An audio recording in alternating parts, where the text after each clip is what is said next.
మహారాష్ట్ర ప్రాంతంలో నారాయణ్ వామన్ తిలక్ అనే ఓ బ్రాహ్మణోత్తముడికి దేవుని గురించి మరెక్కువగా తెలుసుకోవాలనే ఆలోచన కలిగింది. చెప్పండి, ఆయన పేరేంటి? నారాయణ్, మహోన్నత కాదు, చెప్పేటప్పుడు గట్టి సరిగ్గా వినండి. నారాయణ్ వామన్ తిలక్. చెప్పండి. చదువుకున్న పిల్లల్లో ఎవరైనా తిలక్ అనే పేరు విన్నారా? స్వతంత్ర సమరయోధుడు ఒక ఆయన ఉన్నారు. ఎవరు చెప్పండి? అమ్మో, నీకు సోషల్ స్టడీస్లో 100కు 150 వస్తాయి తల్లి.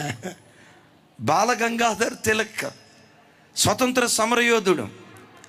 ఆ బాలగంగాధర్ తిలక్ గారి సమీప బంధువు, బ్రాహ్మణోత్తముడు.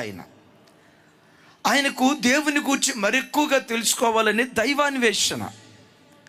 ఎందుకో తాను చదివిన మత గ్రంథాల పట్ల తనకు పరిపూర్ణమైన నమ్మకం లేక, అలాగని తాను చదివిన మత గ్రంథాలను తానేం కించపరచలా. దేవుని గురించి పరిపూర్ణంగా తెలుసుకోవాలనుకున్నాడు. ఆయన గుండెల్లో ఉన్న ఆలోచన ఏంటో తెలుసా? దేవుడు అనేవాడు కొందరివాడిగా ఉండడు, అందరివాడిగా ఉంటాడు. ఆ అందరివాడైన దేవుడు ఎవరో నాకు తెలియాలి. దేవుని దగ్గర సమానత్వం ఉంటుంది. ఏ కులస్తులే రావాలి, ఆ కులస్తులు రాకూడదు. వీరు నాకు సమీపస్తులు, వారు అంటరాని వారు. ఈ భేదం దేవుని దగ్గర ఉండకూడదు. ఆ దేవుడు ఎవరో నాకు తెలియాలి. మూడవది, దేవుడు అనేవాడు పరమ పవిత్రుడై ఉండాలి, దైవత్వం కలిగిన వాడై ఉండాలి. ఆ దైవత్వము కలిగిన పరమ పవిత్రుడైన దేవుడు ఎవరో నాకు తెలియాలని ఎన్నో పుస్తకాలు చదివాడు, ఎన్నో మత గ్రంథాలు చదివాడు. చదివిన పుస్తకాల పట్ల తన హృదయంలో తృప్తి, నమ్మకం కలగట్లేదు. పూణే పట్టణానికి బయలుదేరి వెళ్తున్నాడు.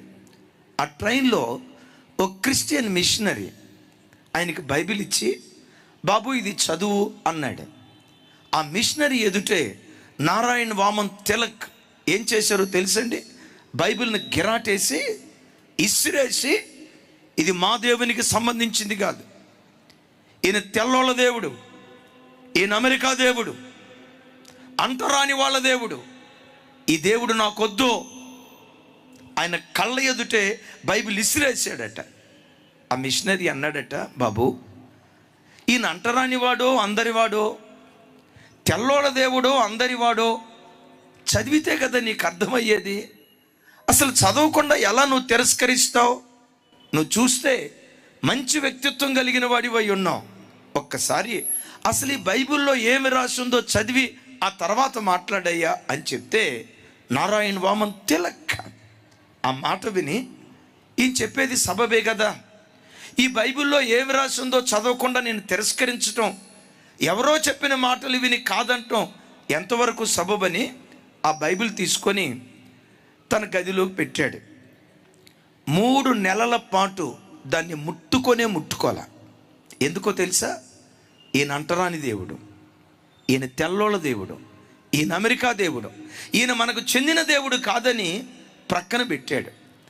ఎందుకో కాస్త ఉద్యోగం లేని పరిస్థితిని బట్టి, ఖాళీగా ఉండటాన్ని బట్టి, సరే బైబిల్లో ఏముందో చదువుదాం అని చదవటానికి కూర్చున్నాడు.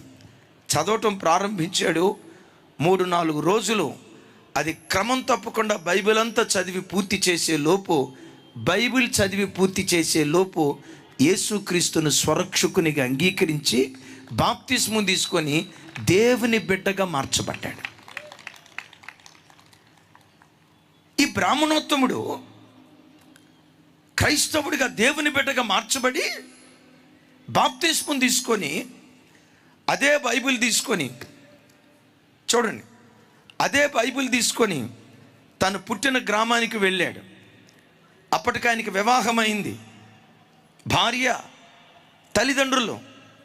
ఈ బైబిల్ తీసుకొని తన గృహానికి వెళ్ళిన తోడనే తల్లిదండ్రులు, భార్య ఏమన్నారు తెలుసా?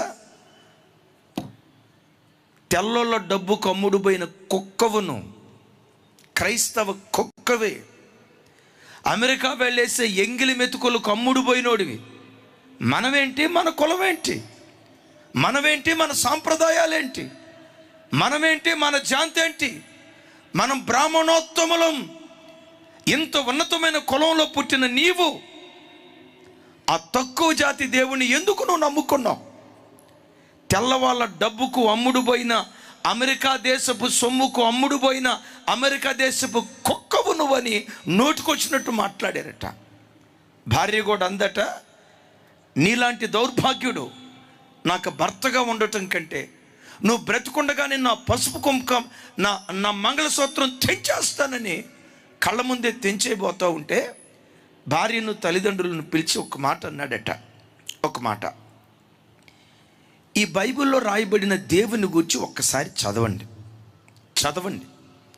చదివిన తర్వాత నిజంగా ఈయన తక్కువ కులపు దేవుడైతే, దేవునికి ఉండాల్సిన దైవత్వపు గుణాలు నిజంగా ఈ దేవునిలో లేకపోతే, అసహ్యమైన కార్యాలు, రోత కార్యాలు దేవుడు ఎక్కడైనా చేసినట్లుగా ఈ బైబిల్లో మీరు చూపించగలిగితే, ఈ దేవునిలో పాపం ఏదైనా ఉంటే నాకు చూపించండి, మీ కళ్ళ ముందే ఈ దేవుడిని వదిలేస్తా. క్రైస్తవ్యం ఇట్స్ ట్రాష్ అని నేను ఒప్పుకుంటా, ఈ దేవుణ్ణి నేను తిరస్కరిస్తా, ఒక్కసారి ఈ బైబిల్ చదవండి అని భార్యను బ్రతిమలాడితే ఆ భార్య బైబిల్ తీసుకొని చదవటం ప్రారంభించిందట. 2 రోజులు చదివింది. ఆ భార్య కూడా క్రైస్తవురాలిగా మారిపోయి ఆ వ్యక్తి దగ్గరకు వచ్చి చెయ్యి పట్టుకొని, అయ్యా నువ్వు దేవుని సేవ చేస్తానన్నావు కదా, యేసుక్రీస్తు నిజదేవుడని భరత గడ్డంతా ప్రకటిస్తానన్నావు కదా, మహారాష్ట్ర రాష్ట్రమంతా యేసుక్రీస్తు సువార్తను ప్రకటిస్తానని నువ్వు మాట్లాడావు కదా, నీ చేతుల్లో నేను చేయి వేసి నేను దేవుని కొరకు సువార్థికురాలిగా మారిపోతానని భర్త చేతిలో చేయి వేసి మహారాష్ట్ర రాష్ట్రమంతా తిరిగి ఈ భార్యాభర్తలిద్దరూ 400 సంఘాలు కట్టారటండి. వాళ్ళని అడిగారు, ఎందుకు యేసుక్రీస్తుని మీరు అంగీకరించారు? వారు చెప్పిన మాట ఏంటో తెలుసా? దేవత్వం యొక్క సర్వ పరిపూర్ణత శరీరముగా క్రీస్తు యేసునందు నివసించుచున్నదే. దేవత్వము అనే మాట విన్నారు కదా. రాక్షసత్వం, పశుతత్వం, మానవత్వం, దైవత్వం. ఒకసారి చెప్పండి 4 మాటలు. ఏం నవ్వుతూ ఉన్నారు ఏంటండి? నేను చెప్పేది తెలుగా ఇంగ్లీషా? Brother, T-shirt brother. నంబర్ 1 చెప్పండి, రాక్షసత్వం. నంబర్ 2 పశుతత్వం. నంబర్ 3 మానవత్వం. నంబర్ 4 దైవత్వం. నేనంట రాక్షసత్వానికి అతీతమైనది పశుతత్వం, పశుతత్వానికి అందనంత ఎత్తులో ఉండేది మానవత్వం, మానవత్వానికి అతీతమైనది దైవత్వం. దైవత్వము కలిగిన దానినే దేవుడు అనాలి, కానీ కంటికి కనబడిన ప్రతి దాన్ని పట్టుకొని దేవుడు అనకూడదు. జార్జా నెట్రా, ఈయన పాస్టర్ గారు కాదు ఒకప్పుడు. ఒకసారి చూడండి, మనిషి ఎలాంటి వాడంటే ఏమనుకోవద్దన్న, ఈయన ఒకప్పుడు దొంగ అనుకోండి. జహీరాబాద్ ప్రాంతంలో ఒక బ్యాంకు లూటీ చేసి 100 కోట్ల రూపాయలు దొంగతనం చేశాడు. 100 కోట్లు ఎక్కడున్నాయి? 100 కోట్లు దొంగతనం చేశాడు. ఈ 100 కోట్లు దొంగతనం చేసి వెళ్ళిపోతూ ఉంటే భిక్షగాడు ఎదురొచ్చి, అయ్యా భిక్షాందేహి, 3 రోజులు అవుతుందయ్యా భోజనం చేసి, ఇంట్లో పిల్లలు భోజనం చేసి 1 వారం రోజులు అవుతుందయ్యా, భిక్షాందేహి అన్నాడు. ఈయన దొంగతనం చేసిన 100 కోట్ల రూపాయల్లో 1 కోటి రూపాయలు భిక్షగాడికి ఇసిరేశాడు. ఏం చేశాడు? ఇసిరేశాడు. ఆ 100 కోట్లలో 1 కోటి రూపాయలు ఇసిరేస్తే భిక్షగాడు 1 కోటి రూపాయలు తీసుకొని ఈయన పట్టుకొని ఏమంటాడు చెప్పండి? ఏమన్నారు తమ్ముడు? నేను దేవుడు అయ్యా నువ్వు అన్నారా? ఇప్పుడు 1 కోటి రూపాయలు ఇయటంతో ఈ దొంగోడు ఏమైపోయాడు? దొంగోడు దేవుడు అయిపోయాడు. అంటే చూడండి, మనిషికున్న మనస్తత్వం ఏంటంటే, ఒక వ్యక్తిలో కొంచెం మంచితనం కనపడినా దేవుడు లాంటివాడు అయ్యా, దేవుడులాగా నన్ను ఆదుకున్నావయ్యా అని దేవుడనే మహోన్నతమైన పదం దేవుడనే ఆ ఉన్నతమైనటువంటి ఆ బిరుదు కంటికి కనబడిన ప్రతి దాన్ని పట్టుకొని మనుషుడు మాట్లాడుతూ ఉంటాడు. అంటారు క్రికెట్ దేవుడు, సినిమా రంగానికి దేవుడు, తబలా దేవుడు, ప్యాడ్ దేవుడు, కీబోర్డు దేవుడు, గిటార్ దేవుడు. గమనించండి, కంటికి కనబడిన ప్రతి దాన్ని పట్టుకొని మనుషుడు దేవుడని పిలవటం ప్రారంభించాడు. నేనంట దేవుడనే పదం దేవునికి మాత్రమే చెందునుగాక. సమస్త ఘనత మహిమ ప్రభావాలు నిజదేవునికే కలుగునుగాక. కంటికి కనబడిన ప్రతి దాన్ని పట్టుకొని దేవుడు అనకూడదు. ఇంకా కొన్నిసార్లు ఏమంటారో తెలుసా? పతియే ఫిల్ ఇన్ ద బ్లాంక్స్. నీకు తెలీదు ఎట్రా అయ్యగారు, డేవిడ్ గారు ఒకసారి చెబుతురుకొని, నీకు తెలియదు ఇట్టాటి కూర్చో. ప్రత్యక్ష దైవం ఎవరు? పతియే. అంటే అమ్మగారికి నువ్వే దేవుడు అన్నట్టు. అంటే రోజు కాళ్ళకి దండం పెడుతుంది అయ్యగారు. భర్తే, దేవుడు దేవుడే. భర్తను దేవుని స్థానంలో కూర్చోబెట్టకూడదు, గౌరవించాలి. జీవిత భాగస్వామి కాబట్టి ప్రేమించాలి. ఒక భార్య జీవితంలో మనుషులందరిలో సర్వస్వం భర్తే. నేనంట భర్తే. భర్త ఏ ఒక్క నాటికి దేవుడు కాలేడు. దేవుడు మాత్రమే అయి ఉంటాడు. ఎవరిని పట్టుకొని దేవుడు అనాలి? జంతువుని పట్టుకొని ఎందుకు దేవుడు అనకూడదు? దయ్యాలను పట్టుకొని ఎందుకు దేవుడు అనకూడదు? మనుషుని పట్టుకొని దేవుడు ఎందుకు అనకూడదు? దేవునిని మాత్రమే దేవుడని ఎందుకు సంబోధించాలో తెలుసా? దేవుడు సర్వ సృష్టిని సృష్టించిన సృష్టికర్త. మనిషి దేవుని చేత సృష్టించబడిన వాడు. మరోసారి చెప్పమంటారా? ఆకాశం క్రింద భూమికి పైన కనపడుతున్న ప్రతిదీ సృష్టికర్త అయిన దేవుని చేత సృజించబడింది. సృజించబడిన దాన్ని పట్టుకొని మనుషుడు దేవుడు అనకూడదు. ఎవరిని దేవుడు అనాలి? మనుషుల హస్తాలతో తయారు చేయబడకుండా ఆది నుండి తనంతట తాను ఏ దేవుడు ఉన్నాడో, తనంతట తాను ఎవరున్నారో ఆయనను పట్టుకొని మాత్రమే దేవుడు అనాలి. కొంచెం గట్టిగా చెప్దాం ఆమెన్. చెప్దాం గట్టిగా ఆమెన్. ఇంకోసారి గట్టిగా ఆమెన్. ఇంకోసారి పెద్దగా చెప్దాం ఆమెన్. సృష్టిని సృష్టించిన సృష్టికర్తను మాత్రమే దేవుడు అనాలి. సృజించబడిన వాటిని పట్టుకొని మనుషుడు దేవుడు అనకూడదు. బైబిల్లో ఒక అద్భుతమైన మాట. ఇశ్రాయేలీలతో దేవుడు అంటాడు, ఇశ్రాయేలీలారా, సర్వాకాశము క్రిందనున్న సమస్త సృష్టికి దేవుడు పంచిపెట్టిన సూర్యునికైనా చంద్రునికైనా నక్షత్రానికైనా తస్మాత్ మీరు నమస్కారం చేస్తారేమో జాగ్రత్త. సూర్య చంద్ర నక్షత్రాదులకు మీరు నమస్కారం చేయొద్దు. వాటిని ఏ దేవుడు సృష్టించాడో సృష్టికర్త అయిన దేవునికి మాత్రమే మీరు నమస్కారం చేయాలి. సృష్టికర్త అయిన దేవునిని మాత్రమే మీరు ఆరాధించాలి. అలాగని బిడ్డలారా, కొంతమంది మన సహోదరులు సూర్య నమస్కారాలు చేసేవాళ్ళు ఉంటారు. వాళ్ళ విశ్వాసం వాళ్ళది, వాళ్ళను మనం కించపరచకూడదు.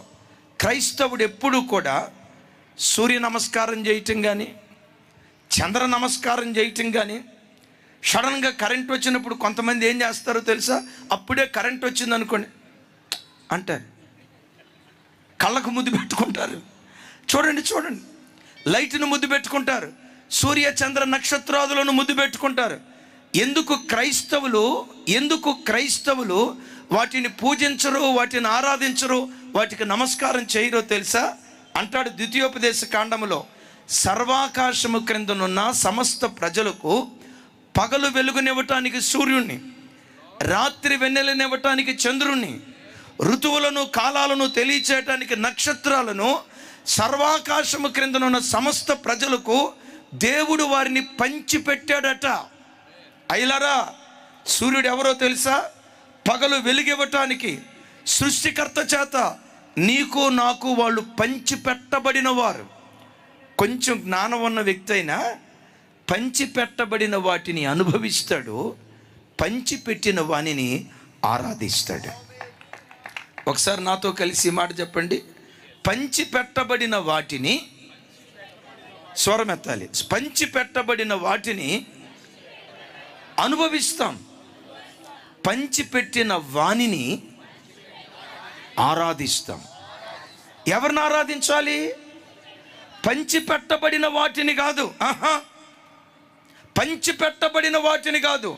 సూర్యుని ఏ దేవుడు పంచిపెట్టాడు? చంద్రుని ఏ దేవుడు పంచిపెట్టాడు? నక్షత్రాలను ఏ దేవుడు పంచిపెట్టాడు? కంటికి కనబడే ప్రతి సృష్టాన్ని ఏ దేవుడు సృష్టించాడో సృష్టికర్తను మాత్రమే పూజించాలి, సృష్టిని అనుభవించాలి. సృష్టిని సృష్టించిన వాడిని మాత్రమే దేవునిగా మనం ఆరాధించాలి. హల్లెలూయా.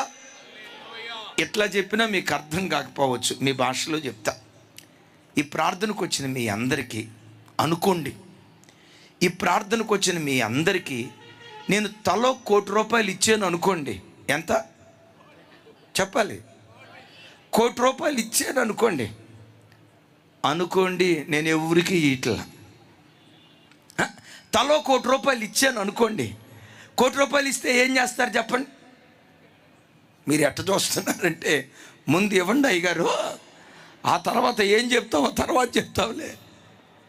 నేను ₹1,00,00,000 ఇస్తే ఆ ₹1,00,00,000తో జహీరాబాద్లో ఒక ఫ్లాటో, 3 బెడ్రూమ్ ఫ్లాటో, కారో కొనుక్కొని నేను ఇచ్చిన డబ్బులను అనుభవిస్తా. మీరు అనుకుంటారు, బాబోయ్ హైదరాబాద్ నుంచి జెర్మియా పాస్టర్ గారు వచ్చారు, మాకు ఒక్కొక్కరికి ₹1,00,00,000 ఇచ్చాడు, మహానుభావుడు చల్లగా ఉండాలయ్యా, వాళ్ళ సంఘం చల్లగా ఉండాలయ్యా అని నేనిచ్చిన వాటిని అనుభవిస్తూ ఇచ్చిన వాణిని ఆరాధిస్తారు, ఘనపరుస్తారు. సూర్య చంద్ర నక్షత్రాదులను కలుగు చేసినవాడు సృష్టికర్త అయిన దేవుడు. నువ్వు పీల్చే గాలిని సృజించినవాడు సృష్టికర్త అయిన దేవుడు. త్రాగే నీటిని అనుభవిస్తున్న ప్రతి దాన్ని, నువ్వు నివసిస్తున్న ఈ భూమిని సృష్టించిన సృష్టికర్త యేసుక్రీస్తు. ఎవరో తెలుసా? మనుషుల చేత సృజించబడిన వాడు కాదు, మనుషులందరినీ సృష్టించిన సృష్టికర్త అయిన దేవుడై ఉన్నాడు. అందుకని యోహాను సువార్తలో రాసి ఉంటుంది, ఆది యందు వాక్యం ఉండెను, వాక్యము దేవుని యొద్ద ఉండెను, ఆ వాక్యమే దేవుడై ఉండెను, కలిగి ఉన్నదేదియు ఆయన లేకుండా కలగలేదు. అయిలారా, నువ్వు పీల్చే గాలి యేసుక్రీస్తు ద్వారా సృజించబడింది. నువ్వు అనుభవిస్తున్నటువంటి సూర్య చంద్ర నక్షత్రాదులు యేసుక్రీస్తు చేత సృజించబడిన వారు. నువ్వు నిలవబడిన ఈ నేల, ఈ గడ్డ సర్వ సృష్టిని సృష్టించిన సృష్టికర్త నజరేయుడైన యేసుక్రీస్తు ప్రభువారు. ఒక మాట మీరు అడగొచ్చు, అయ్యగారు ఏదైనా ఒకటి తయారు చేయాలంటే, ఈ టేబుల్ ఉంది, ఈ టేబుల్ తయారు చేయాలంటే చెక్క ఉంటేనే కదా తయారు చేసేది. చెక్క కావాలంటే చెట్టు కావాలి కదా. దేవుడి సృష్టిని దేనిలో నుంచి చేసాడు అయ్యగారు? ఈ మైక్ ఉంది, ఇనుములో నుంచి తయారు చేశారు కదా, రైట్. దేవుడు సూర్య చంద్ర నక్షత్రాదులను దేనిలో నుంచి చేశారు? ఈ బైబిల్ ఉంది అయ్యగారు, ఈ బైబిల్ ఎస్ పేపర్లో నుంచి ప్రింట్ చేయబడింది కదా, పేపర్ చెట్టులో నుంచి వచ్చింది కదా. అంటే ఒక వస్తువును తయారు చేశారంటే మరొక వస్తువులో నుంచి మాడిఫికేషన్ చేశారు కదా. సూర్య చంద్ర నక్షత్రాదులు భూమి సమస్తాన్ని దేనిలో నుంచి దేవుడు సృష్టించాడు అని అడుగుతారా? అద్భుతమైనటువంటి మాట. నీ దేవుడు సృజనాత్మక శక్తి కలిగిన వాడు. ఏ ఆధారము లేకపోయినా శూన్యములో నుండి సమస్తాన్ని కలుగు చేయగలిగినటువంటి దేవుడు, సృజనాత్మక శక్తి కలిగిన వాడు. దేవుడు ఒక దాన్ని చేయాలంటే ఒక ఆధారం దేవునికి అవసరం లేదు. ఒక వస్తువు చేయాలంటే ఒక ఆధారంతో దేవుడు చేయడు. దేవుడు ఎవరో తెలుసా? కలుగునుగాక అన్ని ఒక్క మాట తన నోట నుంచి వస్తే అన్నీ కలగటం ప్రారంభించాయి. నీతో ఓ మాట చెప్తాను, నీ జీవితంలో కూడా లోకంలో నీకు ఆధారాలు లేకపోవచ్చు, ధన సహాయం చేసేవాళ్ళు లేకపోవచ్చు, గొప్ప ఉద్యోగం లేకపోవచ్చు, చక్కటి ఆర్థిక స్థితిగతులు లేకపోవచ్చు, నీకు వెనకుండి సపోర్ట్ చేసేవాళ్ళు, నిన్ను పురికొల్పేవాళ్ళు, నిన్ను ప్రోత్సహించేవాళ్ళు, నీకు చేయూతనిచ్చేవాళ్ళు, చేయి పట్టుకొని నిన్ను లేవనెత్తేవాళ్ళు లోకంలో ఏ వ్యక్తి నీకు ఆధారం లేకపోవచ్చు. నేనంట, దేవుడొక్కడు నీ బ్రతుకులో ఆధారంగా ఉంటే, దేవుడిని ఒక్కడిని ఆధారం చేసుకుని నువ్వు బ్రతికితే, ఏ ఆధారము లేకపోయినా నిన్ను నిలవబెట్టడానికి దేవుడు శక్తి కలిగినటువంటి వాడై ఉన్నాడు. బైబిల్లో రాసుంటుంది, భూమిని శూన్యములో దేవుడు వేలాడదీశాడట. ఒకసారి చెప్పండి ఈ మాట. భూమిని శూన్యములో దేవుడు వేలాడదీశాడు. నేనంట ఏదైనా ఒక వస్తువు నిలవబడాలంటే ఆధారం కావాలి కదా. నేను నిలవబడ్డాను, నిలవబడటానికి నాకు ఆధారం వేయబడినటువంటి ప్లాట్ఫామ్. ఈ ప్లాట్ఫామ్ నిలవబడటానికి ఆధారం భూమి. ఏదైనా ఒక వస్తువు నిలవబడాలంటే ఆధారం ఉండాలి. కానీ దేవుడు ఏం చేశాడో తెలుసా? ఏ ఆధారము లేకపోయినా శూన్యములో భూమిని వేలాడదీశాడు. నేను చెప్తున్నా, ఈ భూమి మీద నీకు ఏ ఆధారం లేకపోయినా నిన్ను నిలవబెట్టడానికి దేవుడు శక్తి కలిగినటువంటి వాడై ఉన్నాడు. చాలామంది మా దగ్గరకు వచ్చి అడుగుతారు, అయ్యగారు, జరిమే అయ్యగారు, మీరు అబద్ధం ఆడకుండా చెప్పండి, ఎక్కడ చూసినా ఇన్ని మీటింగ్స్ పెడుతున్నారే, సంవత్సరానికి వచ్చి ఇన్ని వేల మీటింగ్స్ పెడుతుంటే దరిదాపుగా కొన్ని కోట్ల రూపాయలు ఖర్చు వస్తుందే, మీరు అబద్ధం ఆడకుండా చెప్పండి. నన్ను అడుగుతారు కొంతమంది, పాస్టర్ గారు మీరు అబద్ధం ఆడకుండా చెప్పండి, మీకు పైనుంచి డబ్బులు వస్తాయి కదా అంటారు. నేను అన్నా, ఇందులో అబద్ధం ఆడేదే ఉందయ్యా, మాకు డబ్బులు వచ్చేదే పైనుంచి అని చెప్పా. వాళ్ళు టకామని ఏమన్నారు తెలుసా? మాకు తెలుసు అయ్యగారు, మీకు పైనుంచే డబ్బులు వస్తాయి కాబట్టే ఎంత గొప్ప మీటింగ్స్ మీరు ఎంత గొప్ప మీటింగ్స్ మీరు ఏర్పాటు చేస్తున్నారు. అయ్యగారు, అమెరికా నుండే ఆస్ట్రేలియా నుండే అంటారు. ఒరే పిచ్చోడా, అమెరికా నుండి కాదు, ఆస్ట్రేలియా నుంచి కాదు, పరలోక దేశము నుండి ఆశ్చర్యకరమైన సహాయం దేవుడు పంపిస్తున్నాడు. రాజులు మాకు లేరు, రాణులు మాకు లేరు, రాజ్యాలు మాకు లేవు, చేయి పట్టుకొని లేవనెత్తేవాడు లేడు, పురికొలిపేవాడు లేడు, ప్రోత్సహించే మనుషులు నాసికా రంధ్రాలలో ఊపిరి ఉన్న ఏ మనుషుడు సహాయం చేయకపోయినా దేవుడొక్కడే ఈ పరిచర్యను నిలవబెట్టాడు.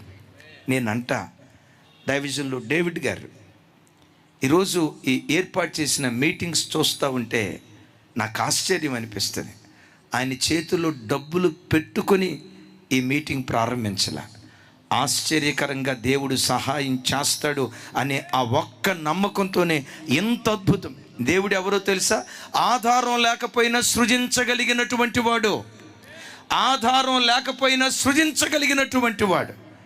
దైవత్వానికి ఉన్న గొప్ప గుణం ఏంటో తెలుసా? ఆయన సృష్టికర్త. చెట్టు సృష్టికర్త కాదు, సృజించబడింది. ఎందుకు చెట్టును క్రైస్తవుడు పూజించకూడదు? మనిషిని ఎందుకు పూజించకూడదు? ఎందుకు పూజించకూడదు అంటే అవన్నీ సృజించబడినవి. సృష్టికర్తను మాత్రమే క్రైస్తవుడు పూజించాలి, ఆరాధించాలి, సేవించేవాడై ఉండాలి. యేసయ్యకు మహిమ కలుగునుగాక.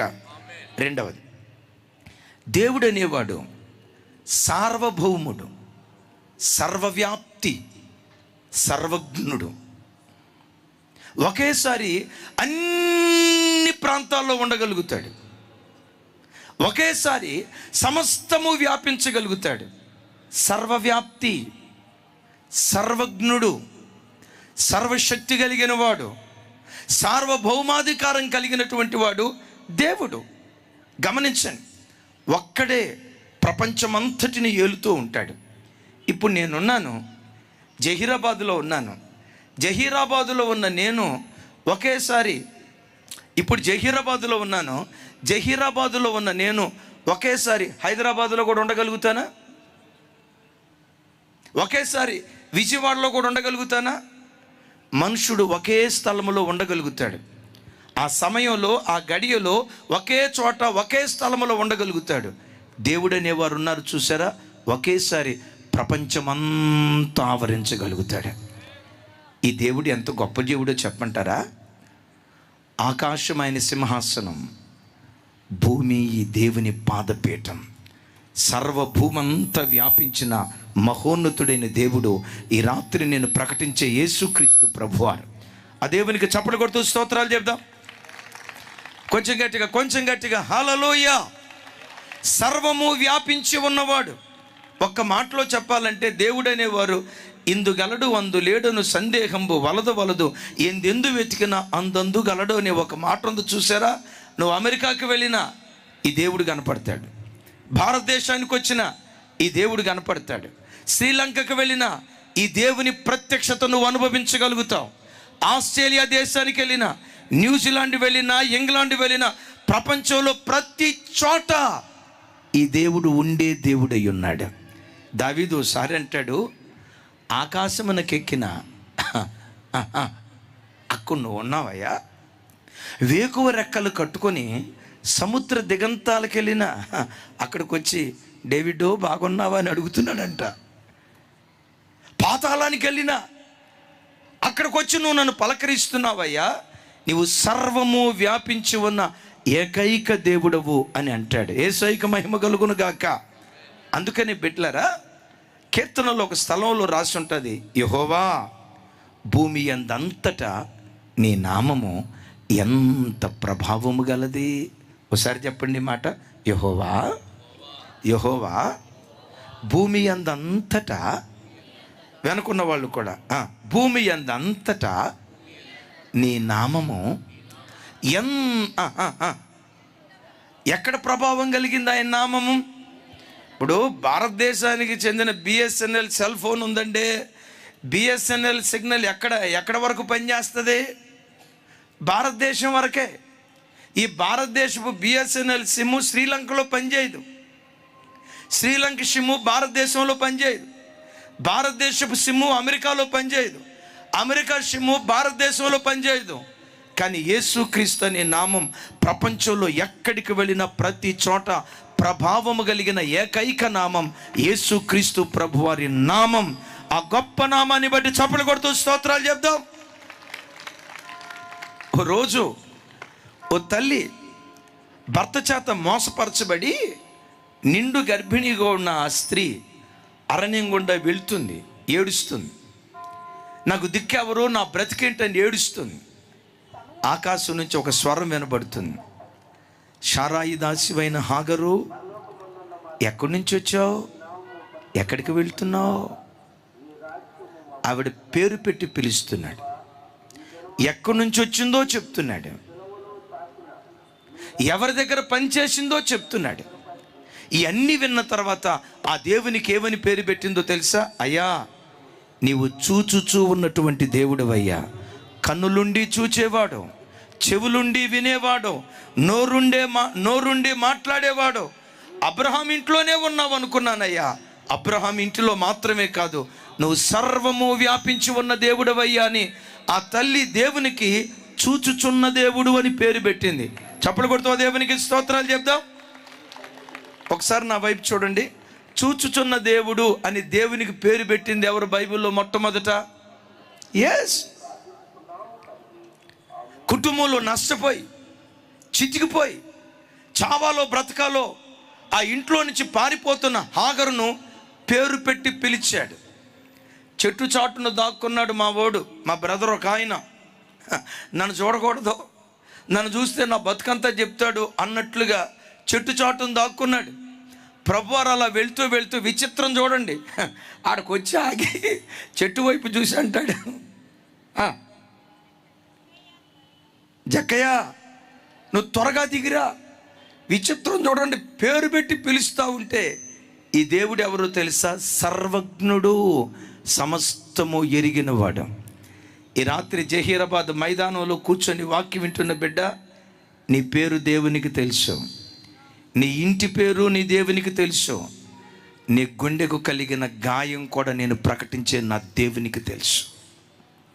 శరీరానికి కలిగిన గాయం నీ భర్తకు తెలిసేమో, శరీరానికి కలిగిన గాయం డాక్టర్కి తెలిసేమో, నేను ప్రకటించే నా యేసుక్రీస్తు నీ గుండె గాయాన్ని కూడా తొంగి చూచగలిగిన మనసున్న మహా గొప్ప దేవుడు. హాగరు గాయాన్ని మాన్పినవాడు, జక్కయ్య గాయాన్ని మాన్పినవాడు, దమస్కు గుమ్మం దగ్గర సౌలు గాయాన్ని మాన్పినవాడు. ఈ రాత్రి సువార్త సభకు వచ్చిన దేవుని బిడ్డ, ఏ గాయంతో వచ్చావో, ఏ బాధతో వచ్చావో, ఏ వేదనతో ఈ రాత్రి దైవ సన్నిధికి వచ్చావో, యేసు నామం పేరిట ఈ రాత్రి నీ గాయాన్ని మాన్పి నెమ్మదితో దేవుడు తన సన్నిధి నుంచి నిన్ను పంపించునుగాక. దేవుడు అనేవాడు సర్వము ఎరిగినవాడు, సర్వవ్యాప్తి, సమస్తము వ్యాపించి ఉన్నవాడు. దైవజనమా, యేసుక్రీస్తు దేవుడు అని చెప్పటానికి కారణం ఏంటో తెలుసా? సర్వము వ్యాపించి ఉన్నవాడు. సృష్టి అంతటికి ఒక్కడే దేవుడు ఉన్నారు. ఆ ఒక్క దేవుడే ఈ రాత్రి మనం ఆరాధిస్తున్న నజరేయుడైన యేసుక్రీస్తు ప్రభువారు. ఆ గొప్ప దేవునికి చప్పట్లు కొడుతూ స్తోత్రాలు చెప్దాం. మనిషి ఏ ఒక్క నాటికి దేవుడు కాలేడు. సూర్య చంద్ర నక్షత్రాదులు ఏ ఒక్క నాటికి దేవుళ్ళు కాలేరు. ఎందుకో తెలుసా? మనుషుడు ఒక ప్రాంతంలో ఉంటాడు, ఇంకో ప్రాంతంలో ఉండలేడు. దేవుడు అనేవాడు అన్ని ప్రాంతాలకు వ్యాపించినవాడు. మూడో మాట చెప్పమంటారా? మనిషి కొందరివాడే, దేవుడు అందరివాడు. అందరివాడు అత్యంత కృపగలిగిన వాడు. ఒకసారి చెప్పండి, అందరివాడు అత్యంత కృపగలిగిన వాడు. వాక్యం వింటున్న బిడ్డలరా, దేవుడు కొందరికి చెందినవాడు కాదు. నేనంట, సూర్యుడు అందరివాడా కొందరివాడా? చంద్రుడు అందరివాడా కొందరివాడా? భూమి అందరిదా కొందరిదా? సూర్య చంద్ర నక్షత్రాదులే అందరి వాళ్ళు అయినప్పుడు వాటిని సృష్టించిన దేవుడు కూడా అందరి వాడై ఉన్నాడు. వెతకండి. బైబిల్ వెతికినా, లోకంలో ఉన్న గ్రంథాలు వెతికినా అందరికీ చెందిన దేవుడు ఎవరైనా ఉన్నారా అంటే ఈ రాత్రి నేను ప్రకటిస్తున్న నజరేయుడైన యేసుక్రీస్తు వారు ఒక్కరు మాత్రమే. కొర్నేలి ఇంటిలో పేతురు గారు అంటారు కదా, యేసుక్రీస్తు అందరికీ ప్రభు అయి ఉన్నాడు. ఒకసారి చెప్పండి, ఎవరికి? యేసుక్రీస్తు అందరికీ ప్రభు అయి ఉన్నాడు. విఘ్నత కలిగిన మనుషులారా, చాలామంది యేసు ప్రభు అంటుంతో యేసు ప్రభు దేవుడేనండి మేము కాదనో, యేసు ప్రభు మంచివాడేనండి మేము కాదనో, దేవునికి ఉన్న లక్షణాలు చాలా యేసు ప్రభులో ఉన్నాయండి మేము కాదనో. కాకపోతే మాకు వచ్చిన సమస్య ఏంటంటే యేసు ప్రభు దేవుడే కానీ తెల్లోళ్ళ దేవుడండి. ఎవరు దేవుడు? యేసు ప్రభు దేవుడే కానీ కాకపోతే ఆయన అమెరికా దేవుడండి అని అంటారు. విఘ్నత కలిగిన నా భారతీయ సహోదరులారా, పరిశుద్ధ గ్రంథమైన బైబిల్లో గనక యేసుక్రీస్తు అమెరికా దేవుడని గనక రాసుంటే, యేసుక్రీస్తు బ్రిటిష్ వారి దేవుడని గనక రాసుంటే, యేసుక్రీస్తు తెల్లోల దేవుడని గనక రాసుంటే, ఆ తెల్లోల దేవుణ్ణి పొరపాటున మేము నమ్ముకునే వాళ్ళం కాదు, ఈ బైబిల్ పట్టుకునే వాళ్ళం కాదు. భరతగడ్డలో పుట్టిన నాకు తెల్లోల దేవుడు అవసరం లేదు. భరతగడ్డలో పుట్టిన ఏ భారతీయుడికి అమెరికా దేశపు దేవుడు అవసరం లేదు. మీరు అడగొచ్చు, మరి ఎందుక యేసు ప్రభు నమ్ముకున్నారయ్యా? నా యేసును గూర్చి రాయబడిన మాట, యేసుక్రీస్తు అందరికీ ప్రభు అయి ఉన్నాడు. ఎందరికీ? చెప్పాలి. ఎందరికీ?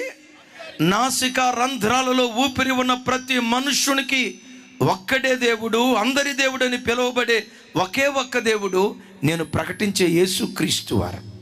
నాకు అప్పుడప్పుడు అనిపిస్తుంది, సామెత ఒకటి ఉంది, నిజం చెప్పులు దొడుక్కునే లోపు అబద్ధం ప్రపంచం అంతా తిరిగి వస్తుందంట. విన్నారు ఈ మాట? నిజం చెప్పులు దొడుక్కునే లోపు ఏది నిజం? యేసుక్రీస్తు అందరికీ దేవుడు, ఇది నిజం. యేసుక్రీస్తు దగ్గర కుల మత ప్రాంతీయ తత్వం లేదు, ఆయన అందరికీ చెందినవాడు, ఇది నిజం. ఈ నిజం ప్రజలకి చేరే లోపు అబద్ధం ప్రపంచం అంతా తిరిగింది. ఏం తిరిగింది చెప్పండి? యేసు ప్రభు అంటే తెల్లోళ్ళ దేవుడు. నేను అప్పుడప్పుడు ఆ మాట విని నవ్వుకుంటూ ఉంటాను. నిజంగా ఈ యేసు ప్రభువే కనుక తెల్లోళ్ళ దేవుడు అయి ఉంటే నాలాంటి నల్లోళ్ళంతా అన్యాయం అయిపోయి ఉండేవాళ్ళు. నేనే కాదు, డేవిడ్ గారి పని కూడా న్యాయమే. ఆ పక్కన కూర్చున్న పాస్టర్ గారి పని మరి డౌటే. ఆయన ఎరుపు నలుపు అర్థం కాల. తమ్ముడా, నీ పని అయితే ఇంకా ఘోరం. ఎంట్రన్స్లోని నీ వికెట్ ఫట్, ఎవిరేజ్ రన్నా నీది ఇంకా ఘోరం. ఏదన్నా అయితే కాస్త అబ్రహ్మన్న అటు ఇటు అవుతాడు.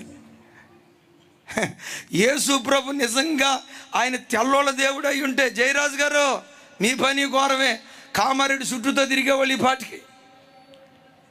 ఎవడు కనిపెట్టాడో తెలియదండి. యేసు ప్రభు అంటే తెల్లోళ్ళ దేవుడు మాత్రమే కాదు, నాసిక రంధ్రాలలో ఊపిరి ఉన్న ప్రతి మనుషునికి ఒక్కడే దేవుడు ఉన్నాడు. ఆ ఒక్క దేవుడే ఈ రాత్రి నేను ప్రకటిస్తున్న నజరేయుడైన యేసుక్రీస్తు. యేసుక్రీస్తు ఎలా అందరి వాడై ఉన్నారు, నా మనవి కూడా దైవజనులు కూడా అందరి వారు అయి ఉండాలి. కొంతమంది మా పాస్టర్ గారులు ఉంటారు, మాల కుటుంబంలో నుంచి రక్షించబడితే మాలోళ్ళకే పాస్టర్ గారు అయి ఉంటాడు. ఆ కృప ఉంటుంది మా అయ్యగారులో కొంతమందికి. మాదిగ కుటుంబం నుంచి రక్షించబడితే ఆ పాస్టర్ గారు మాదిగోళ్ళకు మాత్రమే పాస్టర్ గారు అయి ఉంటాడు. కమ్మ కుటుంబం నుంచి రక్షించబడితే ఇక ఎక్కడెక్కడున్న కమ్మోళ్ళంతా ఆ చర్చికి వెళ్తారు. నేను కూడా అక్కడక్కడ మీటింగ్కి వెళ్ళేటప్పుడు కొంతమంది అడుగుతారు, అయ్యగారు, ఒక ఆయన అడిగాడు నా దగ్గరకు వచ్చి, అయ్యగారు మీరు 2 3 అన్నాడు. నేను అన్నా, దేవుని మహాకృపను బట్టి ఇంజనీరింగ్ చదువుకోవటానికి దేవుడు నాకు సహాయం చేశాడు, 2 కాదు 3 కాదన్న. నేను అడిగేది చదువు సంగతి కాదు అయ్యగారు. సరే ఇప్పుడు అడుగుతాను ఆగండి అన్నాడు. అడుగన్నా. అయ్యగారు మీరు సైకిలా రిక్షానా అన్నాడు. సైకిల్కి ఎన్ని చక్రాలు ఉంటాయి, రిక్షాకి ఎన్ని చక్రాలు ఉంటాయి? మీరు సైకిలా రిక్షానా అన్నాడు. దేవుని మహా గొప్ప కృపను బట్టి కారులు ఇచ్చాడయ్యా దేవుడు అన్న. నేను అడిగేది అది కాదు అయ్యగారు, మీరు పాలా పెరుగా అన్నాడు. పాలు చెప్పండి, పాలా పెరుగా అన్నాడు. నువ్వు అడిగే లెక్క ఏంటయ్యా? నేను పాలు కాదు పెరుగు కాదు, దైవ సేవకుణ్ణి. నేనైతే అది కాదు అయ్యగారు, మీరు ఎమ్మెల్యేనా ఎంపీనా అన్నాడు. ఎంపీ ఎన్ని అక్షరాలు రా తల్లి? కొంతమంది మా పాస్టర్ గారికి సేవకు వస్తారు కానండి, అబ్బాబ్బాబ్బా కొలతత్వం టన్నులు ఉంటుంది. కొంతమంది సాక్ష్యం చెప్పేటప్పుడు కూడా ఏమని సాక్ష్యం చెప్తారో తెలుసా? మేము ఉన్నత కులం నుంచి రక్షించబడ్డాం, మహోన్నతమైన. ఇట్లాగే రాజశేఖరయ్య గారి ముందు ఒక ఆయన సాక్ష్యం చెప్పాడు, నేను ఉన్నత కులం నుంచి రక్షించబడి సేవ చేస్తున్నానంటే అయ్యగారు మైక్ తీసుకొని ఏమన్నాడు తెలుసా? రేయ్ నీకు మారు మనసే లేదురా అన్నాడు. అరే కులాల గురించి మాట్లాడేవాడు క్రైస్తవుడు ఎట్లా అవుతాడు సార్? కులాలు ప్రస్తావించేవాడు, కులపు పునాదుల మీద సంఘాలు కట్టేవాడు సేవకుడు ఎలా అవుతాడు? యేసుక్రీస్తు అందరివాడు, దైవజనుడు కూడా అందరివాడు అయి ఉండాలి.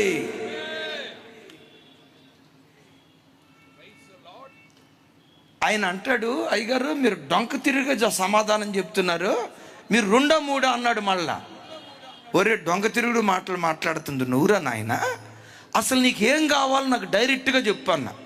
అట్లా కాదు కానీ అయ్యగారు మీరు సాక్షా ఈనాడా అన్నాడు. చెప్పాలి, సాక్షా ఈనాడు అన్నాడు.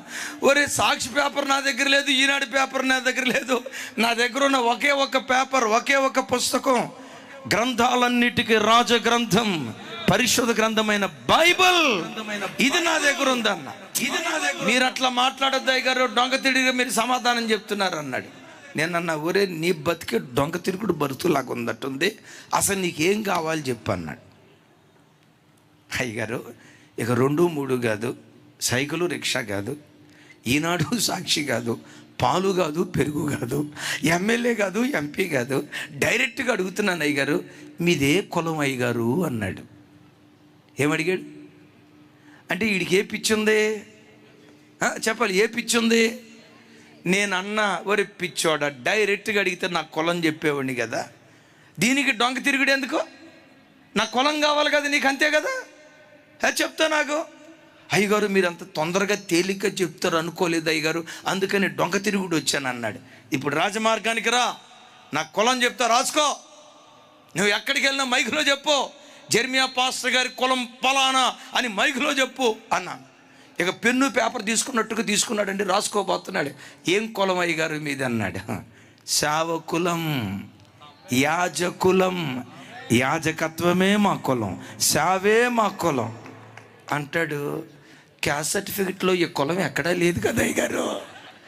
ఒరే పిచ్చోడ, క్యాస్ట్ సర్టిఫికెట్లో ఉండదు, ఉండాల్సిన రాజగ్రంథంలో ఉంటుంది. సేవకులం, యాజకులం. సేవకుడి జీవితంలో యాజకత్వమే కులమై ఉండాలి. చప్పలు కొడుతూ స్తోత్రాలు చెప్దాం. యేసుక్రీస్తు అందరివాడా కొందరివాడా? సేవకుడు అందరివాడా కొందరివాడా? క్రైస్తవుడు అందరివాడా కొందరివాడా? టకమని చెప్పండి. క్రైస్తవ్యంలో కులం ఉందా? క్రైస్తవ్యంలో ప్రాంతీయ తత్వం ఉందా? క్రైస్తవ్యంలో వర్ణాలు ఉన్నాయా? పెద్దగా చెప్పాలి. క్రైస్తవ్యంలో ఈ గజ్జి ఉందా? ఏ గజ్జి? అంటే మీకు తెలిసిందంటే ఎంతో కొంత ఉన్నట్టుంది. కొంతమంది చూడండి, మా ఊళ్ళో అప్పుడు ఏం చెప్తారో తెలుసా? అయ్యగారు మాకు అసలు కులం ఉండదు అయ్యగారు, యేసు ప్రభువులోకి వచ్చిన తర్వాత మా కులాలు గిలాలు నైజాంత, మళ్ళీ హిందీ ఒకటి నైజాంత అని చెప్పి వాళ్ళ పిల్లల పెళ్లి కాడకు వచ్చేసరికి, అయ్యగారు మా కులపు అమ్మాయినే చూడయ్యగారు, మా కులపు అబ్బాయినే చూడయ్యగారు. యేసుక్రీస్తు అందరివాడు, అందరివాడు, అందరివాడు మాత్రమే కాదు. ఈ దేవుడు ఎవరో తెలుసా? అత్యంత కృపగలిగిన దేవుడు, అత్యంత కృపగలిగిన దేవుడు. ఒకసారి ఈ మాట చెప్పండి పెద్దగా పెద్దగా పెద్దగా పెద్దగా. కృపగలిగిన వాడు మాత్రమే కాదు, అత్యంత కృపగలిగిన వాడు. నేనంట రాక్షసత్వానికి ఉన్న గుణం ఏంటో తెలుసా? మేలు చేయటం దాని డిక్షనరీలో ఉండదు. కీడు కీడు కీడు. పశుతత్వం. కొన్ని సందర్భాల్లో కొన్ని పశువులు జంతుజాలానికి చెందినవి మేలు చేసిన వాడికి మేలు చేస్తాయి, కీడు చేసిన వాడికి మేలు చేస్తాయి. మరికొన్ని సందర్భాల్లో మేలు చేసిన వాడికి కూడా అవి కీడు చేస్తాయి. ఇప్పుడు పాము ఉందండి, పాము. అమ్మ పాము తెలుసు కదా? అమ్మ పాము తెలుసా తెలీదా? అదే నాగరాజు. ఆ పాము ఉంటుంది కదా, పాము పట్ల నీకు ప్రేమ కలిగి ఓ నెల రోజుల పాటు పామును పెంచుకొని నీ ఇంట్లో దాంతోపాటు సహజీవనం చేయాలనుకున్నావు. నెల రోజుల పాటు దానికి గుడ్లు పెట్టావు, హార్లిక్స్ పోసావు, బూస్ట్ పోసావు, రోజుకు ఒక 1/2 లీటర్ ఉదయం సాయంత్రం దానికి పాలు పోసావు. నెల రోజులు దానికి ఉపకారం చూపిన తర్వాత తతిమా నెలలో ఆ పావుని దగ్గరికి తీసుకొని, పామా నెల రోజులు నీకు గుడ్డు పెట్టా, నా పిల్లలకు పెట్టకుండా కూడా నీకు పాలు దాపిచ్చా, నా పిల్లలకు కూడా పాలు పోయకుండా ఈ 2 రోజులు ఈ 2 రాత్రులు నా ప్రక్కనే జస్ట్ అట్లా పండుకొనుండు అని పావును పండుకోబెట్టుకున్నావు అనుకో, మధ్యరాత్రి నాగరాజు గడికి మెలకు వస్తుంది, కాటేస్తాడు. ఇక మూసిన కళ్ళు సమాధిలో కూడా తెరవలేవు. పరదేశులము అనే పాట పాడాల్సి వస్తుంది. కారణం ఏంటో తెలుసా? అది పశుతత్వం, రాక్షసత్వం. నా ప్రభు బిడ్డలారా, మానవత్వం ఎలాంటిదో తెలుసా? తనకెవరు మేలు చేస్తారో వాళ్ళకి మేలు చేస్తాడు, తనకెవరు కీడు చేస్తారో వాళ్ళకి కీడు చేస్తాడు, తనకెవరు ఉపకారం చేస్తారో వాళ్ళకి ఉపకారం చేస్తాడు. తనకెవరైతే అపకారం చేస్తారో అపకారం చేసిన వాడికి అపకారం చేయటం, ఉపకారం చేసిన వాడికి ఉపకారం చేయటం మానవత్వం. కానీ దైవత్వం ఎలాంటిదో తెలుసా? అపకారం చేసిన వాడికి కూడా ప్రత్యుపకారం చేసే ఉన్నతమైన వ్యక్తిత్వమే దైవత్వపు లక్షణాలలో గొప్ప లక్షణం. కీడుకు ప్రతి కీడు చేయదు దైవత్వం, మాటకు మాట అనదు దైవత్వం, దోషణకు ప్రతి దోషణ చేయదు దైవత్వం. ఎంత హాని చేసిన వాడినైనా, ఎంత కీడు చేసిన వాడినైనా క్షమించి చారదీసేదే అత్యంత దైవత్వం యొక్క ఉన్నతమైనటువంటి లక్షణం. యేసయ్యకి మహిమ కలుగును గాక. యేసుక్రీస్తు వారు సిలువ మీద వేలాడేటప్పుడట, లాంగరన్ అనే ఒక రోమా సైనికుడు యేసు ప్రభు వారిని ప్రక్కలో పొడవటానికి వచ్చాడట. వింటున్నారా? ప్రక్కలో పొడవటానికి వచ్చాడు. ఆ రోమన్ సైనికుడికి గతంలో యుద్ధం చేసేటప్పుడు ఒక కన్ను చూపును కోల్పోయిందట, ఒక కన్నే తేటగా చూడగలదట. ఆ రోమా సైనికుడు వచ్చి యేసు ప్రభుని ప్రక్కలో అలా పొడిస్తే యేసయ్య రక్తం అలా చిమ్మి అతని 2 కళ్ళల్లో యేసయ్య రక్తం పడిందట. చూపును కోల్పోయిన కంటిలో యేసయ్య రక్తం ఎప్పుడైతే పడిందో ఆ రక్తం పడిన తోడనే ఆ కన్ను తేటగా చూడటం ప్రారంభించిందట. తేటగా చూడటం. ఎప్పుడైతే గుడ్డి కన్ను తేటగా చూడటం ప్రారంభించిందో ఆ సిలువ ఎదుటే సాగిలపడి అంటాడు, ఈయన నిజముగా నీతిమంతుడై ఉన్నాడు, ఈయన నిజముగా దేవుడై ఉన్నాడని ఆ రోమా సైనికుడు యేసుక్రీస్తును స్వరక్షకునిగా అంగీకరించి అనేక దేశాల్లో దేవుని వాక్యాన్ని ప్రకటించినట్లుగా రోమన్ క్యాథలిక్ గ్రంథాలు చెప్తాయి. యేసయ్యకి మహిమ కలుగును గాక. నేను మిమ్మల్ని అడుగుతాను, ఆ రోమా సైనికుడు యేసుక్రీస్తును ప్రక్కలో పొడిచాడు కదా, ఇంతకా వ్యక్తి యేసయ్యకు కీడు చేశాడా మేలు చేశాడా? కీడు చేశాడు. కీడు చేసిన వాడికి యేసయ్య ఏం చేశాడు? ఆయన అత్యంత కృపగలిగిన వాడు గనుక కీడు చేసిన వాడికి కూడా మేలు చేశాడు. ఇదే దైవత్వపు గుణానికి ఉన్న శ్రేష్టమైన లక్షణం. నేను ఒక మాట అడుగుతా, యేసయ్య రక్తం వాని కంట్లో బట్టాన్ని బట్టి తేటగా చూశాడు కదా. ఓ మాట అంట, నిన్నెవరైనా పొడిశారు అనుకోండి, నీ రక్తమే కనుక ఆడి కంట్లో పడింది అనుకోండి, ఏం జరిగి ఉండేది చెప్పండి? ఉన్న కన్ను కూడా చూపు కోల్పోయేది. నీ రక్తపు శక్తి వల్ల, నీ రక్తపు దయ వల్ల. ఎందుకో చెప్పంటారా? మన రక్తం ఎలాంటిదో తెలుసా? హేబేలు రక్తం లాంటి రక్తం. దూషణకు ప్రతి దూషణ, కీడుకు ప్రతి కీడు, మాటకు మాట, దెబ్బకు దెబ్బ, నష్టానికి నష్టం, కంటికి కన్ను, పంటికి పన్ను, ఇది నీ రక్తంలో ఉంది. కానీ యేసయ్య రక్తం ఎలాంటిదో తెలుసా? ఎంత ఘోర పాపినైనా క్షమించుటకు సిద్ధమైన మనసు కలిగిన వాడు నేను ప్రకటించే నజరేయుడైన యేసు క్రీస్తు వారు. ఇదే దైవత్వానికి ఉన్న ఉన్నతమైన గుణం. క్రైస్తవ జన్మ నా జీవితంలో కూడా యేసుక్రీస్తుని ఆశ్రయించిన తర్వాత మానవత్వం నుండి దైవత్వపు స్థాయికి ఎదగటానికి ప్రతి క్రైస్తవుడు తన బ్రతుకులో ప్రాకులాడేటువంటి వాడై ఉండాలి. నీ బ్రతుకులో కూడా నీ ద్వారా మేలు పొందుకొని, నీ ద్వారా ఉపకారాన్ని పొందుకొని, నీకు కీడు చేసే వ్యక్తులు కొంతమంది ఉంటారు. కీడుకు ప్రతి కీడు చేయకుండా, దోషణకు ప్రతి దోషణ చేయకుండా, కీడు చేసిన వాడిని కూడా కీడును మేలుతో జయించే వ్యక్తులుగా మనం బ్రతుకుతూ ఉంటే అది దైవత్వానికి ఉన్న ఉన్నతమైనటువంటి లక్షణం. ఆ గుణం దేవుడు మనకిచ్చినట్లు చప్పలు కొడుతూ స్తోత్రాలు చెప్దాం. దైవత్వం అనేది మానవత్వానికి అతీతమైనది. తత్వము అంటే వ్యక్తిత్వం, క్యారెక్టర్. పశుతత్వం ఉంది, మానవత్వం ఉంది, దైవత్వం ఉంది. పశుతత్వానికి ఒక పశువు ఉంది. పశువుకి తల్లెవరో, చెల్లెవరో, వదినెవరో, అక్కెవరో, బావెవరో, తన భార్య ఎవరో, పొరుగువాడి భార్య ఎవరో ఆ జ్ఞానం పశువుకు ఉండదు. ఆ వివరాలు నేను చెప్పలేను, ఇంకా అంత వినటానికి ఇబ్బందిగా ఉంటాయి. కుక్కకి తన భార్య ఎవరో, పొరుగువాని భార్య ఎవరో దానికి తెలియదు. తన కడుపున పుట్టిన బిడ్డ ఎవరో, పొరుగువాని కడుపున పుట్టిన బిడ్డ ఎవరో దానికి తెలియదు. వదినెవరో, మరిదెవరో ఆ ఇంకిత జ్ఞానం పశువుకు ఉండదు. అది పశుతత్వం. అందుకని పశువులో ఉండే ఘోరం ఏంటో తెలుసా? వావి వరసలు తప్పి పశువులు బ్రతుకుతాయి. కుక్క ఉంది సార్, ఇంకా వివరాలు నేను చెప్పలేదు, మీకు అర్థమైంది. ఈ కుక్కకి ఇంకిత జ్ఞానం ఉండదు. తన భార్య ఎవరు, తన కడుపున పుట్టిన బిడ్డ ఎవరు, ఆ ఇంకిత జ్ఞానం లేకుండా బిడ్డతో తప్పు చేస్తుంది. అది పశువు. కానీ మానవత్వం ఎలాంటిదో తెలుసా? పశుతత్వానికి అతీతమైనది మానవత్వం. మనిషికి తన భార్య ఎవరో, పొరుగువాడి భార్య ఎవరు, చెల్లెవరో, వదినెవరో, అమ్మెవరో ఆ ఇంకిత జ్ఞానం మనిషికి ఉంటుంది.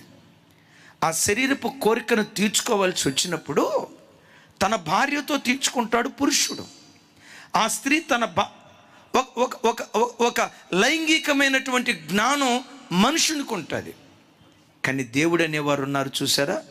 పశుతత్వానికి అతీతంగా, మానవత్వానికి అతీతంగా కామ, క్రోధ, లోభ, మోహ, మద, మాత్సర్యాలు జయించి పరిశుద్ధునిగా బ్రతికినటువంటి వాడే దేవుడు. పరిశుద్ధత కలిగిన ఏకైక దేవుడు. ఈ రాత్రి నేను ప్రకటిస్తున్న నజరేయుడైన యేసుక్రీస్తు వారు. జంతువుకు వావి వరుసలు ఉండవు సార్. ఆ జంతుతత్వానికి అతీతమైన వ్యక్తిత్వమే మానవత్వం. మరలా చెప్తున్నాను, మానవత్వానికి అతీతమైనదే దైవత్వం. నేను ఒక మాట అంట, మీ పెళ్ళయింది, ఆ పెళ్ళైన మొట్టమొదటి రోజే మీరు అక్కడ కూర్చున్నప్పుడు మీ భర్త నీ దగ్గరికి వచ్చి, ఏమో నీకు ఈ సంగతి తెలుసా, నేను పెళ్లి చేసుకున్నా కదా. అవును చేసుకున్నారు. ఇది నాకు ఎన్నో పెళ్ళు తెలుసా, నాకు 10వ పెళ్ళి, నువ్వు నాకు 10వ భార్యవి, ఆల్రెడీ 9 మంది ఉన్నారు, నువ్వు 10వ దానివి అని మీ భర్తే కనుక చెప్పాడు అనుకో, భర్తను చూసి ఏమంటారు? నువ్వు దేవుడు అయ్యా. మీరు అనేటట్టే ఉన్నారు, ఒక్కలు సరిగ్గా చెప్పట్లా. నువ్వు దేవుడు అయ్యా, God bless you my husband అని అంటారా? చీపిరి కట్ట పట్టుకుంటారా? ఏం సార్ డేవిడ్ గారు ఒక్కళ్ళు ఏం చెప్పట్లా? ఏం చేస్తారు సార్? అమ్మ చీపిరి కట్ట పట్టుకుంటారా పట్టుకోరా? మీ ఆయుధాలు ఉంటాయి కదా, చీపిరి కట్ట, కారప్పొడి, వాటితో 3వ ప్రపంచ యుద్ధాన్ని తలపించవచ్చు మీరు. ఎందుకు? ఒక భార్యకుండే ఆశ ఏంటో తెలుసా? నా భర్త నాకు మాత్రమే సొంతమై ఉండాలి. భర్త దారి తప్పి పరస్త్రీ వైపు వెళ్ళాడంటే ఏ భార్య తట్టుకోలేదు. ఎందుకో తెలుసా? అది మానవత్వపు విలువ. 2-3 భార్యలతో తిరిగేవాడిని దేవుడని ఎలా అనగలుగుతావు? వావి వరుసలు తప్పి తన భార్య ఎవరో, పొరుగువాడి భార్య ఎవరో వంకర చూపులు చూసేవాడిని పట్టుకొని మనుషుడు ఎలా దేవుడు అనగలుగుతాడు? దేవుడని పిలువబడిన వాడు కామ క్రోధ లోభ మోహ మద మాత్సర్యాలను జయించి ఆ జన్మ బ్రహ్మచారిగా బ్రతుకుతూ పాపము ఎరుగని పరమ పవిత్రుడిగా బ్రతికేవాడే దేవుడు. ఆ పవిత్రత కలిగిన ఏకైక దేవుడు ఈ రాత్రి నేను ప్రకటిస్తున్న నజరేయుడైన యేసుక్రీస్తు ప్రభు. యేసుక్రీస్తు ప్రభు. యేసుక్రీస్తు ప్రభు. ఏమండి, మీరు బండి మీద వెళ్తున్నారు, మీ భర్త డ్రైవింగ్ చేస్తున్నాడు, మీరు వెనక కూర్చున్నారు. వెళ్ళేటప్పుడు దారి వెంబడి ఒక అమ్మాయి కనపడింది. ఆ అమ్మాయి వైపు మీ భర్త వంకరగా చూసాడు అనుకో. కొంతమంది సూపులు ఉంటాయి, పీత సూపులు. పీత సూపులు, పీత తెలుసమ్మా? అయ్యా ఇక్కడ పీతని ఏమంటారు? ఎండ్రకాయ. అదే మన ఎండ్రకాయ ఉందో చూసారా? పీత సూపు ఎట్లా ఉంటుందో తెలుసా? అది నడిచేది ఇటు, చూసేది ఇటు.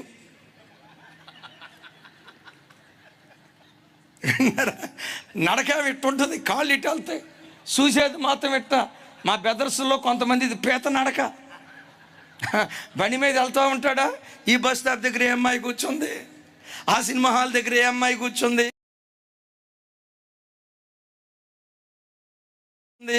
ఇక్కడ ఏ అమ్మాయి కనపడిద్ది. కొంతమంది నడక పీత నడక. నేనంట, నీ భర్త బండి డ్రైవ్ చేసుకుంటా వెళ్తా, ఎవరో ఒక అమ్మాయిని అదో రకంగా కొంటెగా వంకర చూపు మోహంతో చూస్తూ ఉన్నాడు. ఆ భర్తను చూసి మా ఆయన దేవుడు అని అంటారా? థు, నీతి విలువలు లేనోడ్రా. మనిషికి ఉండే సంస్కారం కూడా ఈ వ్యక్తిలో లేదని భార్య భర్తను అసహించుకుంటుందా లేదా? మీరు అసహించుకునేటట్లు లేరు తల్లి, ఒక్కళ్ళు సరిగా చెప్పట్లా. అన్న అసహించుకుంటారా లేదా? నేను అంటానండి, మానవత్వానికే ఆ సుప్రీం క్వాలిటీ అవసరమైతే దైవత్వానికి ఇంకెంత సుప్రీం క్వాలిటీ కావాలి? ఆ సుప్రీం క్యారెక్టర్ కలిగిన ఏకైక దేవుడు ఈ రాత్రి నేను ప్రకటిస్తున్న నజరేయుడైన యేసుక్రీస్తు వారు. నా యేసును గురించి 3 మాటలు చెప్తాను. దైవత్వపు పరిపూర్ణత యేసులోనే ఉంది. కొలస్సీ పత్రికలో అపోస్తలుడైన పౌలు ఎందుకన్నాడో తెలుసా? 3 విలువైన మాటలు. ఆయన పాపము చెయ్యలేదు, పేతురు గ్రంథకర్త అంటాడు. యోహాను గ్రంథకర్త అంటాడు ఆయన యందు పాపమేమీయూ లేదంటాడు.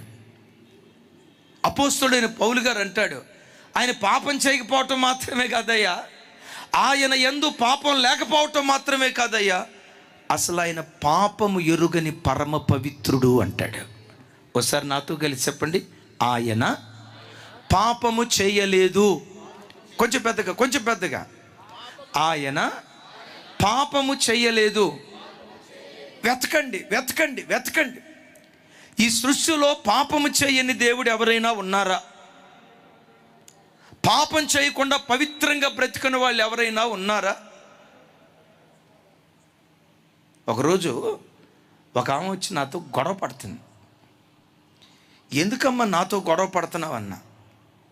మీరు భర్తను శిరస్సుగా చూడాలన్నారు, బాగానే ఉంది, ఎట్టాటి భర్తను శిరస్సుగా చూడాలో అది చెప్పలేదు మీరు అంది. ఎట్టాటి భర్త ఏంటమ్మా అంటే ఎర్రగుండవాడినా నాకు ఏం మాట్లాడుతున్నావు అన్నా. అక్కడికి వెళ్తే వాళ్ళు కూడా ఏం చెప్తున్నారు తెలుసా? పతియే దైవం అంటున్నారు, పతియే దేవుడు అంటున్నారు. ఎట్లా దేవుడు అనేది సార్? ఎట్లా నా భర్తను శిరస్సు అనేది సార్ అంది. ఏమైందమ్మా అన్న. మా ఆయనకి 3 ఇళ్ళు ఉన్నాయి అయ్యా అంది. నేనన్నా 3 ఇళ్ళు కొంటే మంచిదే కదమ్మా, 3 ఇళ్ళు అంటే అద్దెలకి ఇచ్చుకుని హాయిగా బ్రతకొచ్చు కదా అంటే, అట్లా ఇల్లు కడితే పర్వాలేదయ్యా, 3 భార్యలు, నేను 4వ దాన్ని. విన్నారు ఈ మాట? నేను 4వ దాన్ని, నేను మొదటి భార్య సరిపోక మా వాడు 3 పెట్టుకున్నాడు, మరి ఈయన్ని శిరస్సుగా చేసుకోమంటావా అని అడిగింది. నా వైపు చూడాలి, ఈయనని శిరస్సుగా చేసుకోమంటారా అని అందే. నేను అన్నాను, జహీరాబాద్ మీటింగ్కి వెళ్ళి జహీరాబాద్ వాళ్ళని అడిగి చెప్తానని చెప్పా.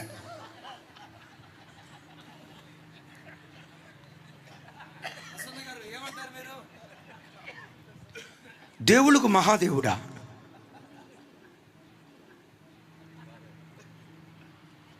ప్రశాంత్ గారు మీరేమంటారు, బెంజమిన్ గారు మీరేమంటారు, ఆయన శిరస్సుగా చేసుకోమంటారా అన్నాడు. యేసుక్రీస్తుకు చిన్నిల్లు లేదు, పెద్దిల్లు లేదు. ఒక అమ్మాయిని వంకరగా చూసినోడు కాదు, పాపం చేసే అవకాశం వచ్చినా ఒక యవ్వనమ్మాయి ఒంటరిగా ప్రభు కనపడితే ఆ యవ్వనమ్మాయిని పట్టుకొని ఏమన్నారు తెలుసా? అమ్మా, నీవు దేవుని వరానివి, అమ్మా ఇక మీదట పాపం చెయ్యకు. స్త్రీలో మాతృత్వాన్ని చూసిన ఏకైక సంస్కారవంతుడు ఈ రాత్రి నేను ప్రకటించే యేసుక్రీస్తు వారు.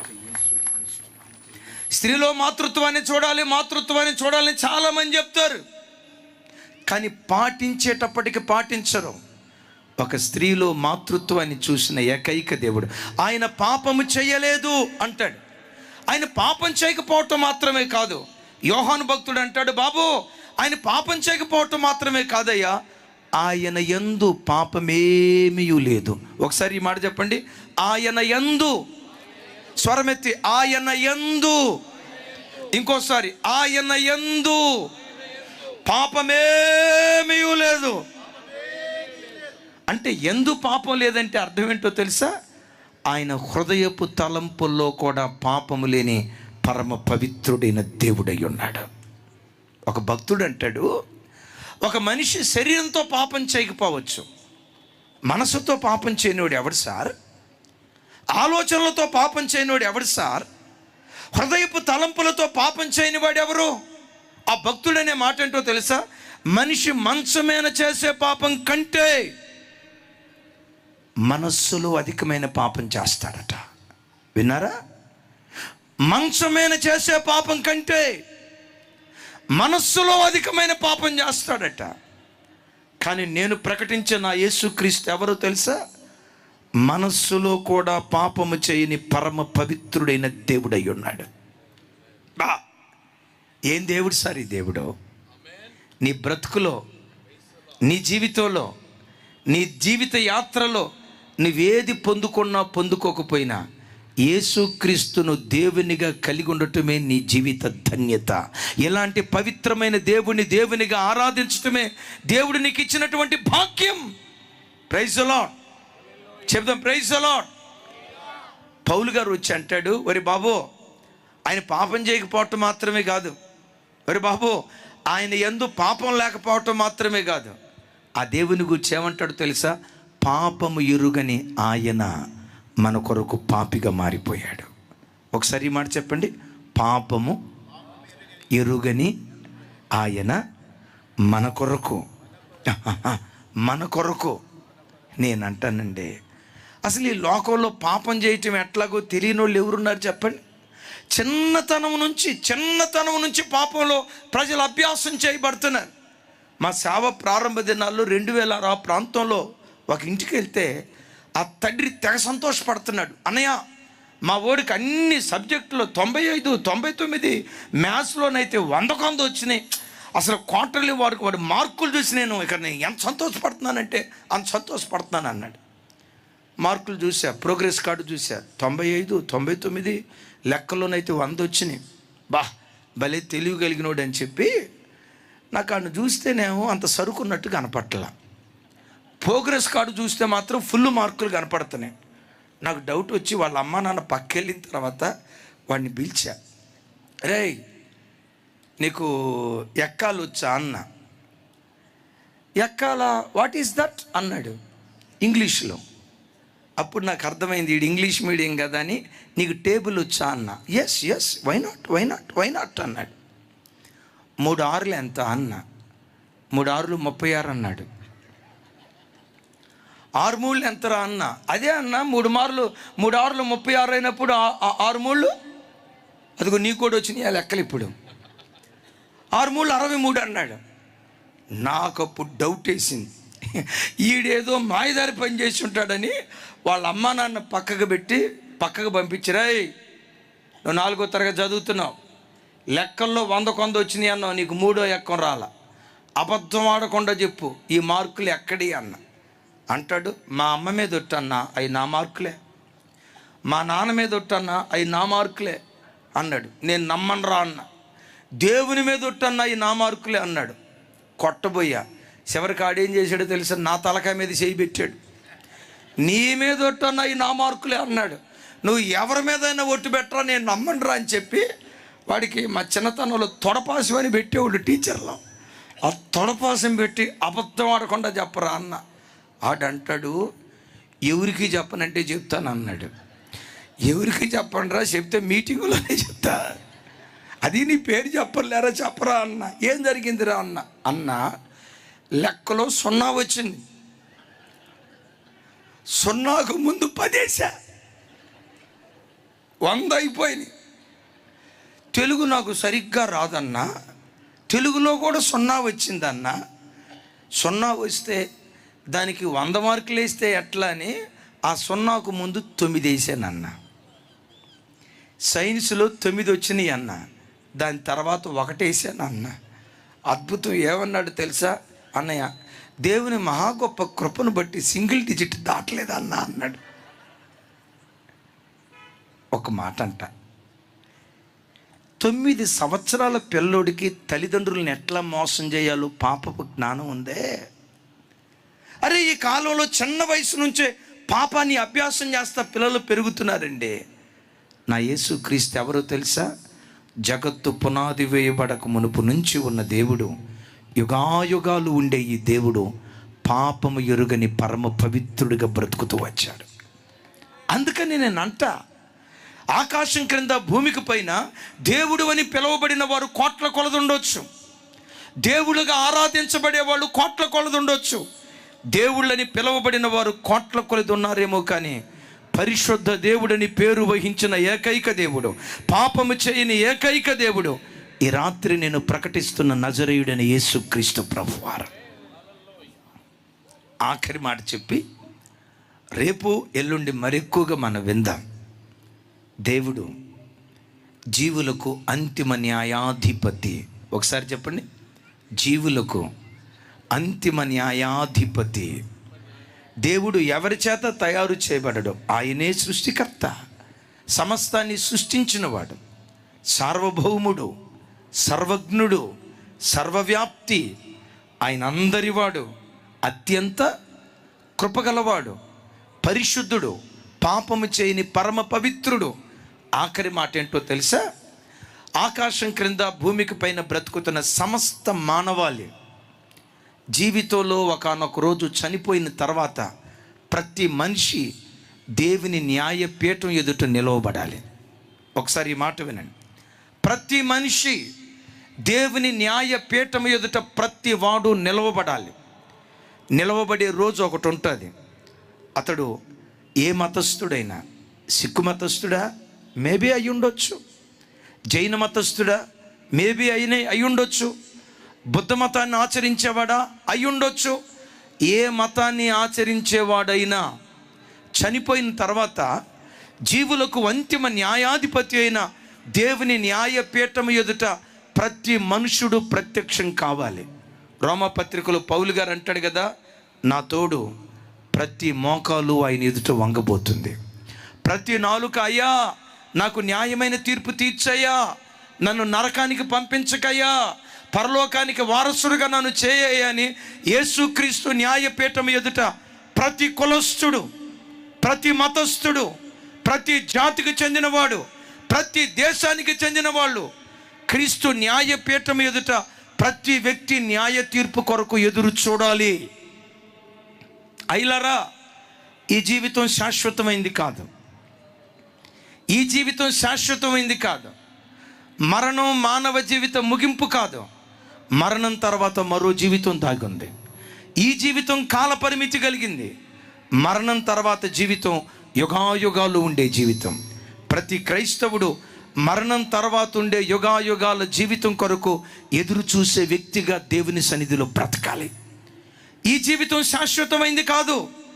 మరలా చెప్తున్నాను, అయ్యా, ఎంతలో కనపడి అంతలో మాయమైపోయే ఆవిరి లాంటిది జీవితం.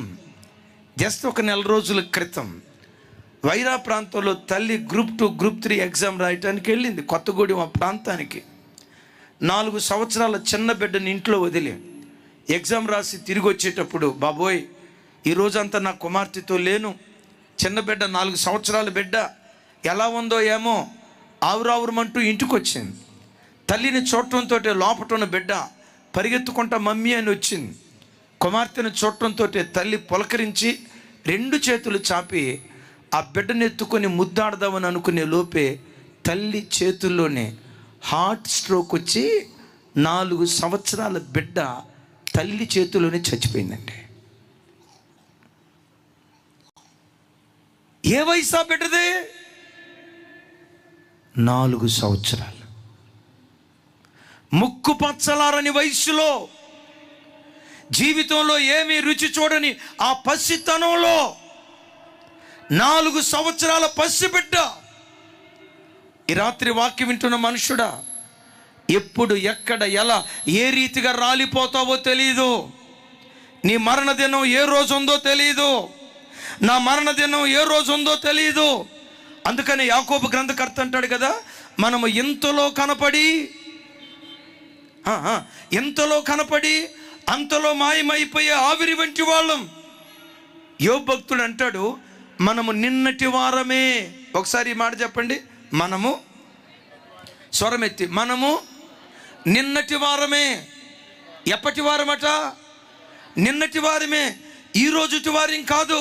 అయ్యా, ఈరోజు పూర్తి చేయబట్టడానికి ఇంకా 1:30 కాల వ్యవధి ఉంది. మేబీ 10-20 అవుతా ఉండొచ్చు. ఈరోజు పూర్తి చేయబట్టడానికి ఇంకా 1:40 కాల వ్యవధి ఉంది. ఈ 1:40 కాల వ్యవధిలో మన జీవితంలో ఏవైనా జరగవచ్చు.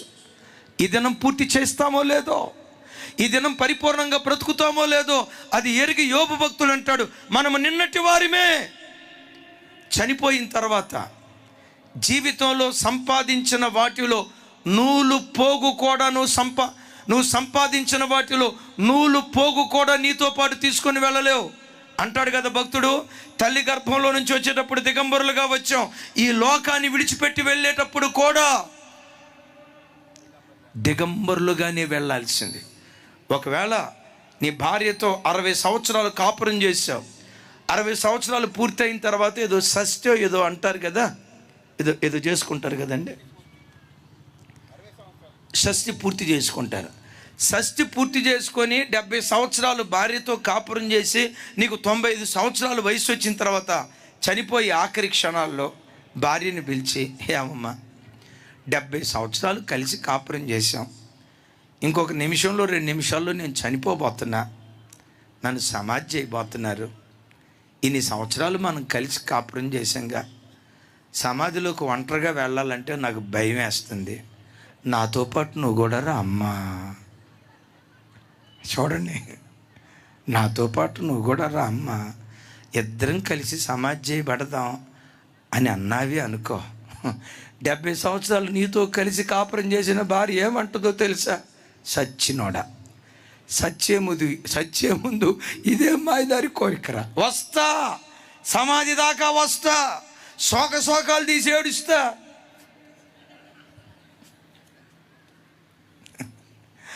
గంటల తరబడి ఏడుస్తా, సమాధి దాకా వస్తా, కానీ సమాధిలోకి రాను. కట్టుకున్న భార్య కూడా నీతో రాదు.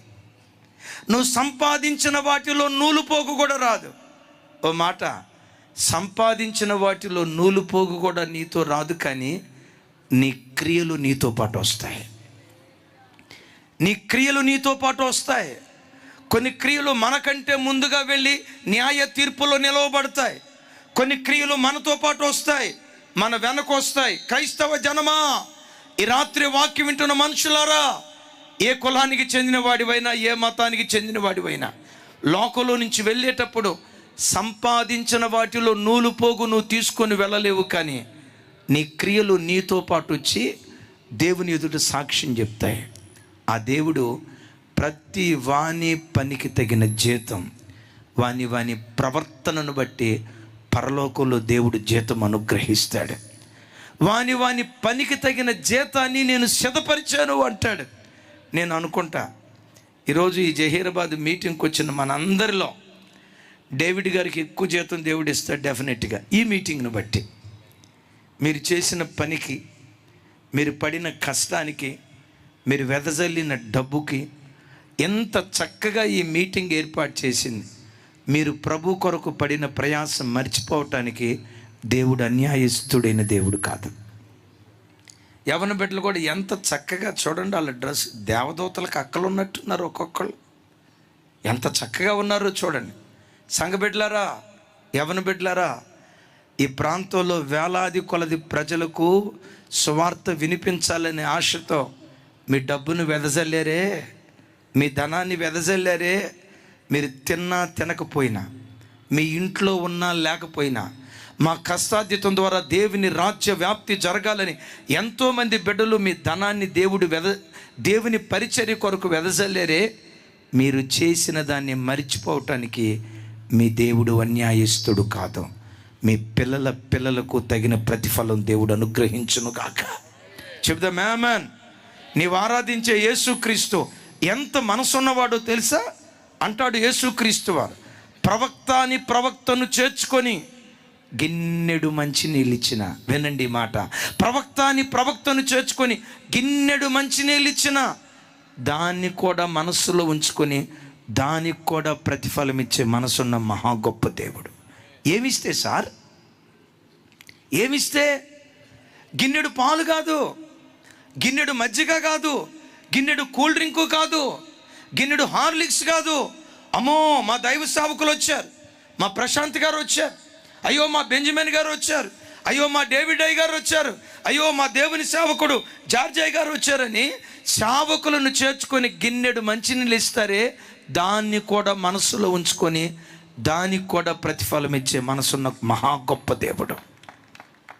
నేనంట, క్రైస్తవులు దేవునికి గిన్నెడు మంచినీళ్ళు మాత్రమే ఇచ్చేవాళ్ళ? మీ కష్టార్జితంలో ప్రతి నెల దశంభాగం దేవునికి ఇస్తారు. మీ కష్టార్జితంలో ప్రతి నెల, ప్రతి వారం కృతజ్ఞత కానుకేస్తారు.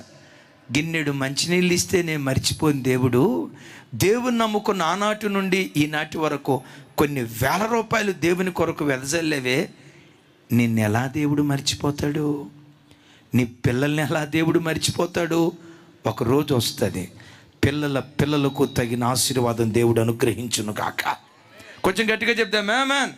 అందుకనే అపోస్తలుడైన పౌలు గారు కొరింథీ సంఘానికి ఉత్తరం రాస్తూ ఇలా అంటాడు, ప్రభువునందు మీ ప్రయాసము వ్యర్థము కాదని ఎరిగి. ఒకసారి చెప్పండి, ప్రభువునందు మీ ప్రయాసము వ్యర్థము కాదు అని ఎరిగి. ఏది వ్యర్థం కాదట? ప్రభు కొరకు ఒక క్రైస్తవుడు పడిన ప్రయాసం ఏ ఒక్క నాటికి వ్యర్థం కాదు. ఈ మీటింగ్స్ ఏర్పాటు చేసేటప్పుడు వాల్ పోస్టర్స్ అంటించడానికి యవన బిడ్డలు ఎంతోమంది రాత్రి పగలు నిద్ర చంపుకొని ఆ గోడల మీద ఈ గోడల మీద గ్రామం ప్రాంతం తిరుగుతూ కష్టపడి వాల్ పోస్టర్లు అంటించారే. మీ ప్రభు కొరకు మీరు పడిన ప్రయాసం వ్యర్థం కాదు. మీ పిల్లలకు దేవుడు దీవెన అనుగ్రహిస్తాడు. ఒక మనిషి ఇంకో మనిషి కొరకు పడిన ప్రయాసం వ్యర్థమైపోద్దేమో. నేనంట, తల్లిదండ్రులు పిల్లల కొరకు పడిన ప్రయాసం వ్యర్థమైపోద్దేమో, భార్య భర్త కొరకు పడిన ప్రయాసం వ్యర్థమైపోద్దేమో, భర్త భార్య కొరకు పడిన ప్రయాసం వ్యర్థమైపోద్దేమో. ఒక మనుష్యుడు దేవుని కొరకు పడిన కష్టం, దేవుని కొరకు పడిన ప్రయాసం ఎప్పటికీ వ్యర్థం కాదు. ఇహమందు ప్రతిఫలం ఇస్తాడు, పరలోకమందు దేవుడు ప్రతిఫలం ఇస్తాడు. నా పిల్లని కష్టపడతావు కదా పిల్లల కొరకు.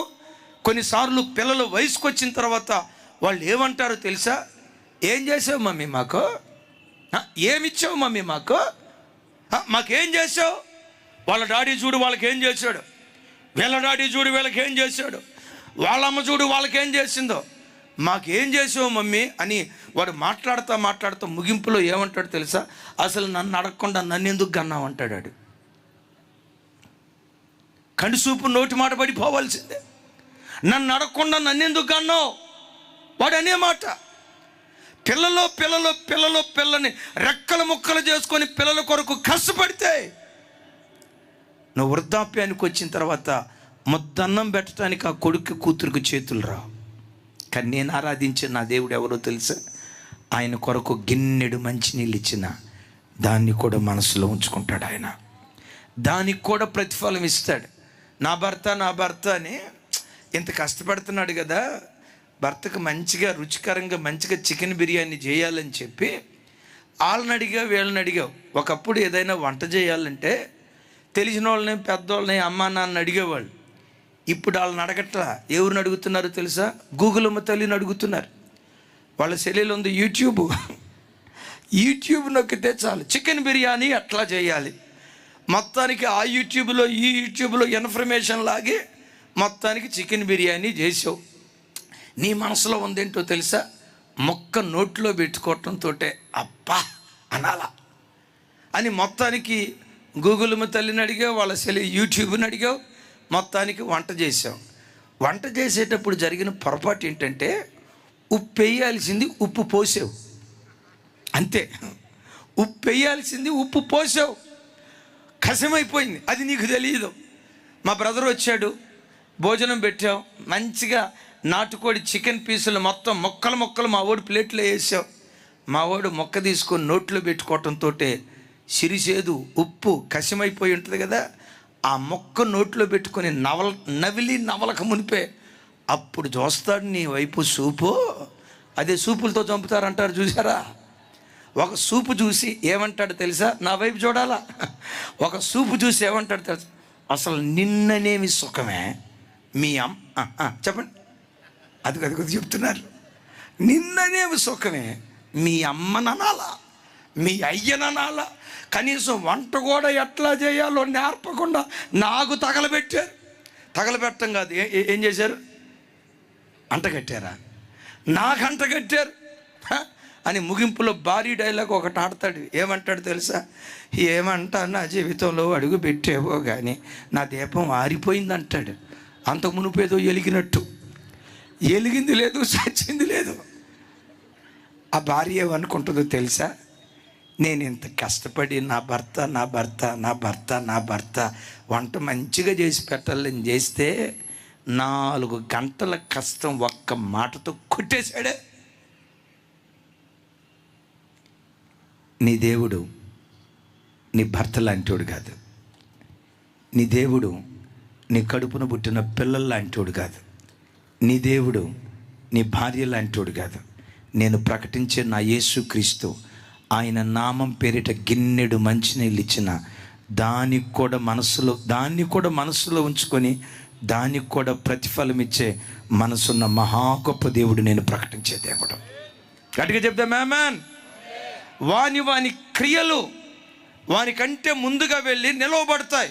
అయ్యా, ఈయన భూమి మీద బ్రతికిన దినాల్లో నిజదేవుడైన నీకు తెలుసుకొని నీ కొరకు ఎన్నో అవమానాలు పడ్డాడు, నీ కొరకు ఎన్నో నిందలు పడ్డాడు, నిందలు భరించాడు కానీ నిన్ను వదిలిపెట్టలేదయ్యా, నీ కొరకు సాక్షిగా బ్రతికాడయ్యా అని అది నీ మీద సాక్ష్యం చెప్తూ ఉంటుంది.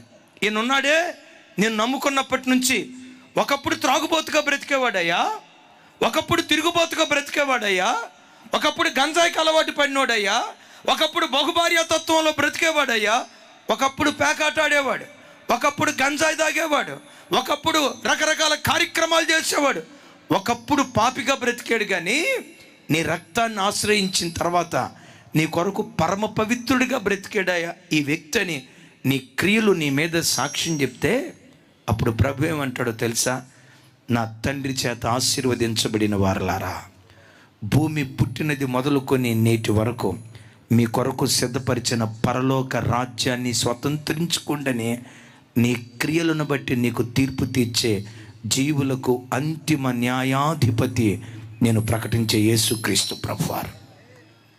అలా కాకుండా నీ క్రియలు సరిగ్గా లేవనుకో, నీ క్రియలే వచ్చి సాక్ష్యం చెప్తాయి, నీ క్రియలే నీ మీద నేరారోపణ చేస్తాయి, ఈయన బాప్తిస్మం తీసుకున్నాడు కానీ తాగుబోతుగా బ్రతికాడయ్యా. ఈయన బాప్తిస్మం తీసుకున్నాడు కానీ సినిమాల వైపు తిరిగాడయ్యా. ఈయన బాప్తిస్మం తీసుకున్నాడు కానీ దొంగతనాలు చేశాడయ్యా. ఈయన బాప్తిస్మం తీసుకొని నీ దగ్గరకు వచ్చాడు కానీ ఆఫీసులో లంచాలు తీసుకుంటూ బ్రతికాడయ్యా. ఈయన నీ దగ్గరకు వచ్చి ఆదివారం మందిరానికి వస్తున్నాడు కానీ నీ సన్నిధిలో నమ్మకంగా బ్రతకలేదయ్యా అని నీ క్రియలు నీ మీద నేరారోపణ చేస్తే ఈ దేవుడు వాని క్రియలకు తగిన జీతాన్ని అనుగ్రహించేవాడు. కాబట్టి వాక్యం వింటున్న బిడ్డలారా, ఈ రాత్రి దైవ సన్నిధికి వచ్చిన నీ బ్రతుకులో నీ క్రియలు ఎలా ఉన్నాయి? ఒక చిన్న ప్రశ్న అడిగి నేను ముగిస్తా. ఒకవేళ ఈ రాత్రే నీ మరణదినమైతే, నీ ప్రాణం పోక యేసుక్రీస్తు రాక ఒకవేళ ఈ రాత్రి జరిగితే, అగైన్ నీ ప్రాణం పోక యేసుక్రీస్తు రాక ఒకవేళ ఈ రాత్రి జరిగితే, నేను పరలోక రాజ్యంలో దేవునితో కూడా ఉంటాను, ఆ ధైర్యం నీకుందా? ఎత్తబడి గుంపులో నేను ఉంటాను, ఆ ధైర్యం నీకుందా? పరలోకంలో దేవుని ముఖాన్ని చూస్తాను, ఆ ధైర్యం నీకుందా? నీ మనస్సాక్షి ఎక్కడైనా నేరారోపణ చేస్తా ఉందా? నీ బ్రతుకు సరిగ్గా లేదు, ఇలా చనిపోతే నువ్వు పరలోక రాజ్యాన్ని స్వతంత్రించుకోలేవని నీ మనస్సాక్షి నీ మీద నేరారోపణ చేస్తా ఉందా? ఈ రాత్రి దేవుడు ఈ కూడికి ఎందుకు ఏర్పాటు చేశాడో చెప్పమంటారా? ఈ మైదానంలో కూర్చొని వాక్యం వింటున్నా ఎంతమంది ముఖాలను ఈ రాత్రి మైదానంలో చూస్తున్నాను, ప్రతి ముఖాన్ని పరలోకంలో కూడా చూసే భాగ్యం దేవుడు అనుగ్రహించారు. ఈ రాత్రి మీటింగ్కి వచ్చిన బిడ్డల్లో ఒక్క డెక్క కూడా విడిచిపెట్టబడకూడదు. ఒక్క డెక్క కూడా. క్రియలు సరి చేసుకుందాం, పరలోక రాజ్యానికి ఆయత్తపడదాం, ఆ దైవత్వపు సర్వ పరిపూర్ణత మనం స్వతంత్రించుకుందాం. అట్టి కృపదేవుడు మనకు దయచేయునుగాక. అందరూ లేచి నిలబడండి. ఒక్క క్షణం ఎవ్వరూ మౌనంగా ఉండక ఒక క్షణం ప్రభు వైపు చేతులెత్తి, ఎస్, దేవత్వపు సర్వ పరిపూర్ణత కలిగిన వాడు యేసుక్రీస్తు వారు. ఆయన మనుషుల చేత తయారు చేయబడిన దేవుడు కాదు, ఎవరో ఆయనను సృష్టించలేదు, ఆయన మానవ కల్పితం కాదు, సర్వ సృష్టిని సృష్టించిన సృష్టికర్త.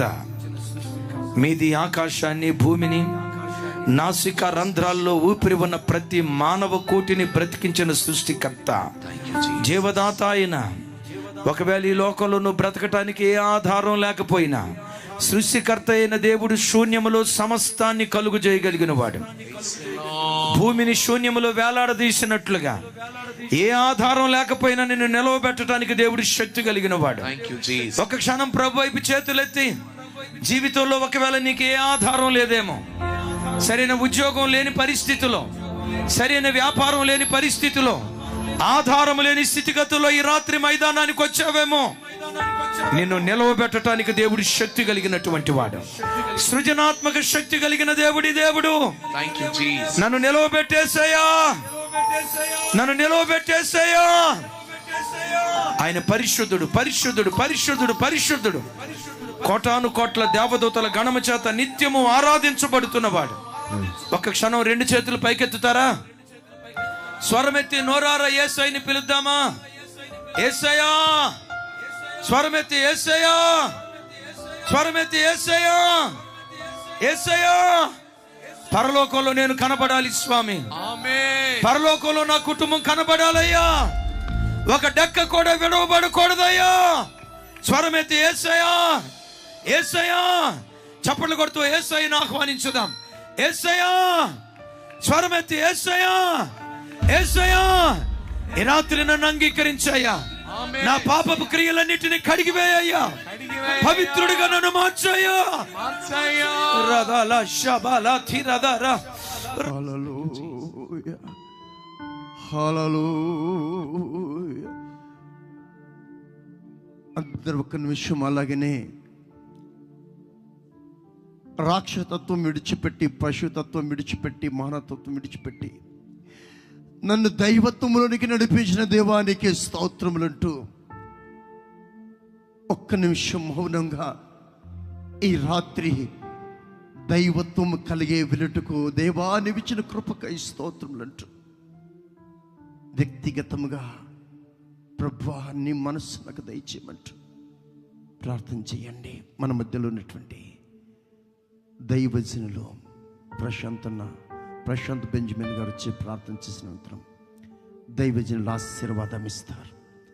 అందరు కూడా ప్రభువా దైవత్వం గురించి మాట్లాడిన దేవా, దైవత్వం నాలో లేని స్థితిలో ఉన్నప్పుడు నువ్వు దైవత్వం గురించి మాట్లాడినవయ్యా. ఈ రాత్రి నీ కుటుంబానికి వెళ్ళే ముందు ఒక మంచి దైవ లక్షణము కలిగి వెళ్ళుటకు నీవు ఇచ్చిన కృపకై స్తోత్రములంటూ ప్రార్థన చేసుకుందాం. దైవజనులు ప్రార్థన చేస్తాం. మహాపరిశుద్ధుడా, మహిమ కలిగిన తండ్రి, నీ సింహాసనములో నుండి నీ దాసుని హృదయాంతర్యములు నీ మాటలుంచి ఈ రాత్రికాల సమయంలో ఈ ప్రాంతానికి ప్రజలకి ఏది కావాలో నాతో సూటిగా మాట్లాడినందుకు నీకు స్తోత్రాలు చెల్లిస్తూ ఉన్నాం. విత్తబడిన ప్రతి మాట వ్యర్థము కాక నిశ్చయముగా శుద్ధీకరించబడిన వారై, పాప క్షమాపణ పొందుకున్న వారై, సరిదిద్దబడిన వారై ప్రభువా నీ సింహాసనం ఎదుట నిలబడే మరొక అవకాశమును సరిదిద్దుకొనుటకు నీ దాసుని ముఖాంతరములను మాట్లాడి మాకు ఇచ్చినందుకు నీకు స్తోత్రాలు. ఈ యొక్క మొదటి రోజుననే నీ అత్యధికమైన శక్తితో నీ కుమారుణ్ణి నాయన మాకు వాక్కు ద్వారా బయలుపరుచుకున్నందుకు నీకు స్తోత్రాలు. ఇంకనేకులను దీవించండి, ఆశీర్వదించండి. ఎంతమంది అయితే పశ్చాత్తాపడుతున్నారో వారి జీవితంలో హృదయంలో కార్యము జరిగించి మీరు మహిమ నొందినందుకు స్తోత్రాలు. రేపటి దినమున వీరందరినీ సాక్షులుగా నిలబెట్టండి, బలపరచండి. సమస్తము మీ చేతులకు అప్పగిస్తున్నాం దేవా. ఇక మిగిలిన ఇంకా 2 రాత్రులు నాయన అద్భుతమైన నీ శక్తితో మీరు ఈల వేసి పిలుచుకొని జనములు మారు మనసు పొంది నీ రాజ్యమునకు అత్యధికమైన శక్తితో ప్రభువా మా ప్రాంతము నుండి అనేకులు నీ యొక్క రాజ్యంలో కనబడినట్లు సరిదిద్దమని ప్రార్థన చేస్తున్నాం. నీకు మహిమ తెచ్చుకొని నీ తండ్రి నీకు వందనాలు స్తుతులు చెల్లిస్తూ నీ దాసుని యొక్క ప్రయాణం అంతా కూడా మీరు తోడుగా ఉన్నారు ప్రభువా. మీటింగ్ ప్రయాణం అంతా తోడుగా ఉన్నారు. ఉదయము సాయంత్రము ప్రభువా ఎటువంటి విశ్రాంతి లేక ప్రయాణం చేస్తూ ఉండగా నీ దాసుని పక్షమున నిలబడి ఇంకా బలమునిచ్చి మీరు నడిపిస్తున్నందుకు స్తోత్రం. రేపటి రాత్రికాల సమయంలో మరి నీ దాసుని తీసుకొని వస్తున్నారు తండ్రి. క్షేమమైన ప్రయాణం నీయండి, నీకు మహిమ తెచ్చుకోనండి. విని మారు మనసు పొంది సరిదిద్దుకున్న ప్రతి బిడ్డను నీ రాజ్యంలో చూసే కృపనిస్తున్నందుకు స్తోత్రాలు చెల్లిస్తూ యేసయ్య మహిమ కలిగిన నామములో ప్రార్థిస్తున్నాము తండ్రి, ఆమేన్. తండ్రి అయిన దేవుని ప్రేమ, కుమారుడైన యేసుక్రీస్తు ప్రభు వారి దివ్య కృప, పరిశుద్ధాత్మ దేవుని సహవాసం మనకు సకల పరిశుద్ధులకు ఎంతో వ్యయ ప్రయాసంతో లక్షల రూపాయలు వెదజల్లి ఈ మీటింగ్స్ ఏర్పాటు చేసిన ఇమాన్యుయల్ ప్రార్థనా మందిరం సంఘ బిడ్డలందరికీ, దైవజనులు డేవిడ్ గారికి, వారి కుటుంబానికి, లైవ్ చూస్తున్న ప్రతి కుటుంబానికి సదా తోడయుండి నడిపించునుగాక. ఆమేన్, ఆమేన్, ఆమేన్, ఆమేన్. ఇంతవరకు ఓపికతో విన్నందుకు మీకు అందరికీ కృతజ్ఞతలండి. ఇంతవరకు నా ఛానల్ సబ్స్క్రైబ్ చేసుకోకపోతే దయచేసి సబ్స్క్రైబ్ చేసుకోండి, లైక్ చేయండి, షేర్ చేయండి. ఇంకా లేటెస్ట్ వీడియోల కోసం బెల్ ఐకాన్ మీద క్లిక్ చేయండి.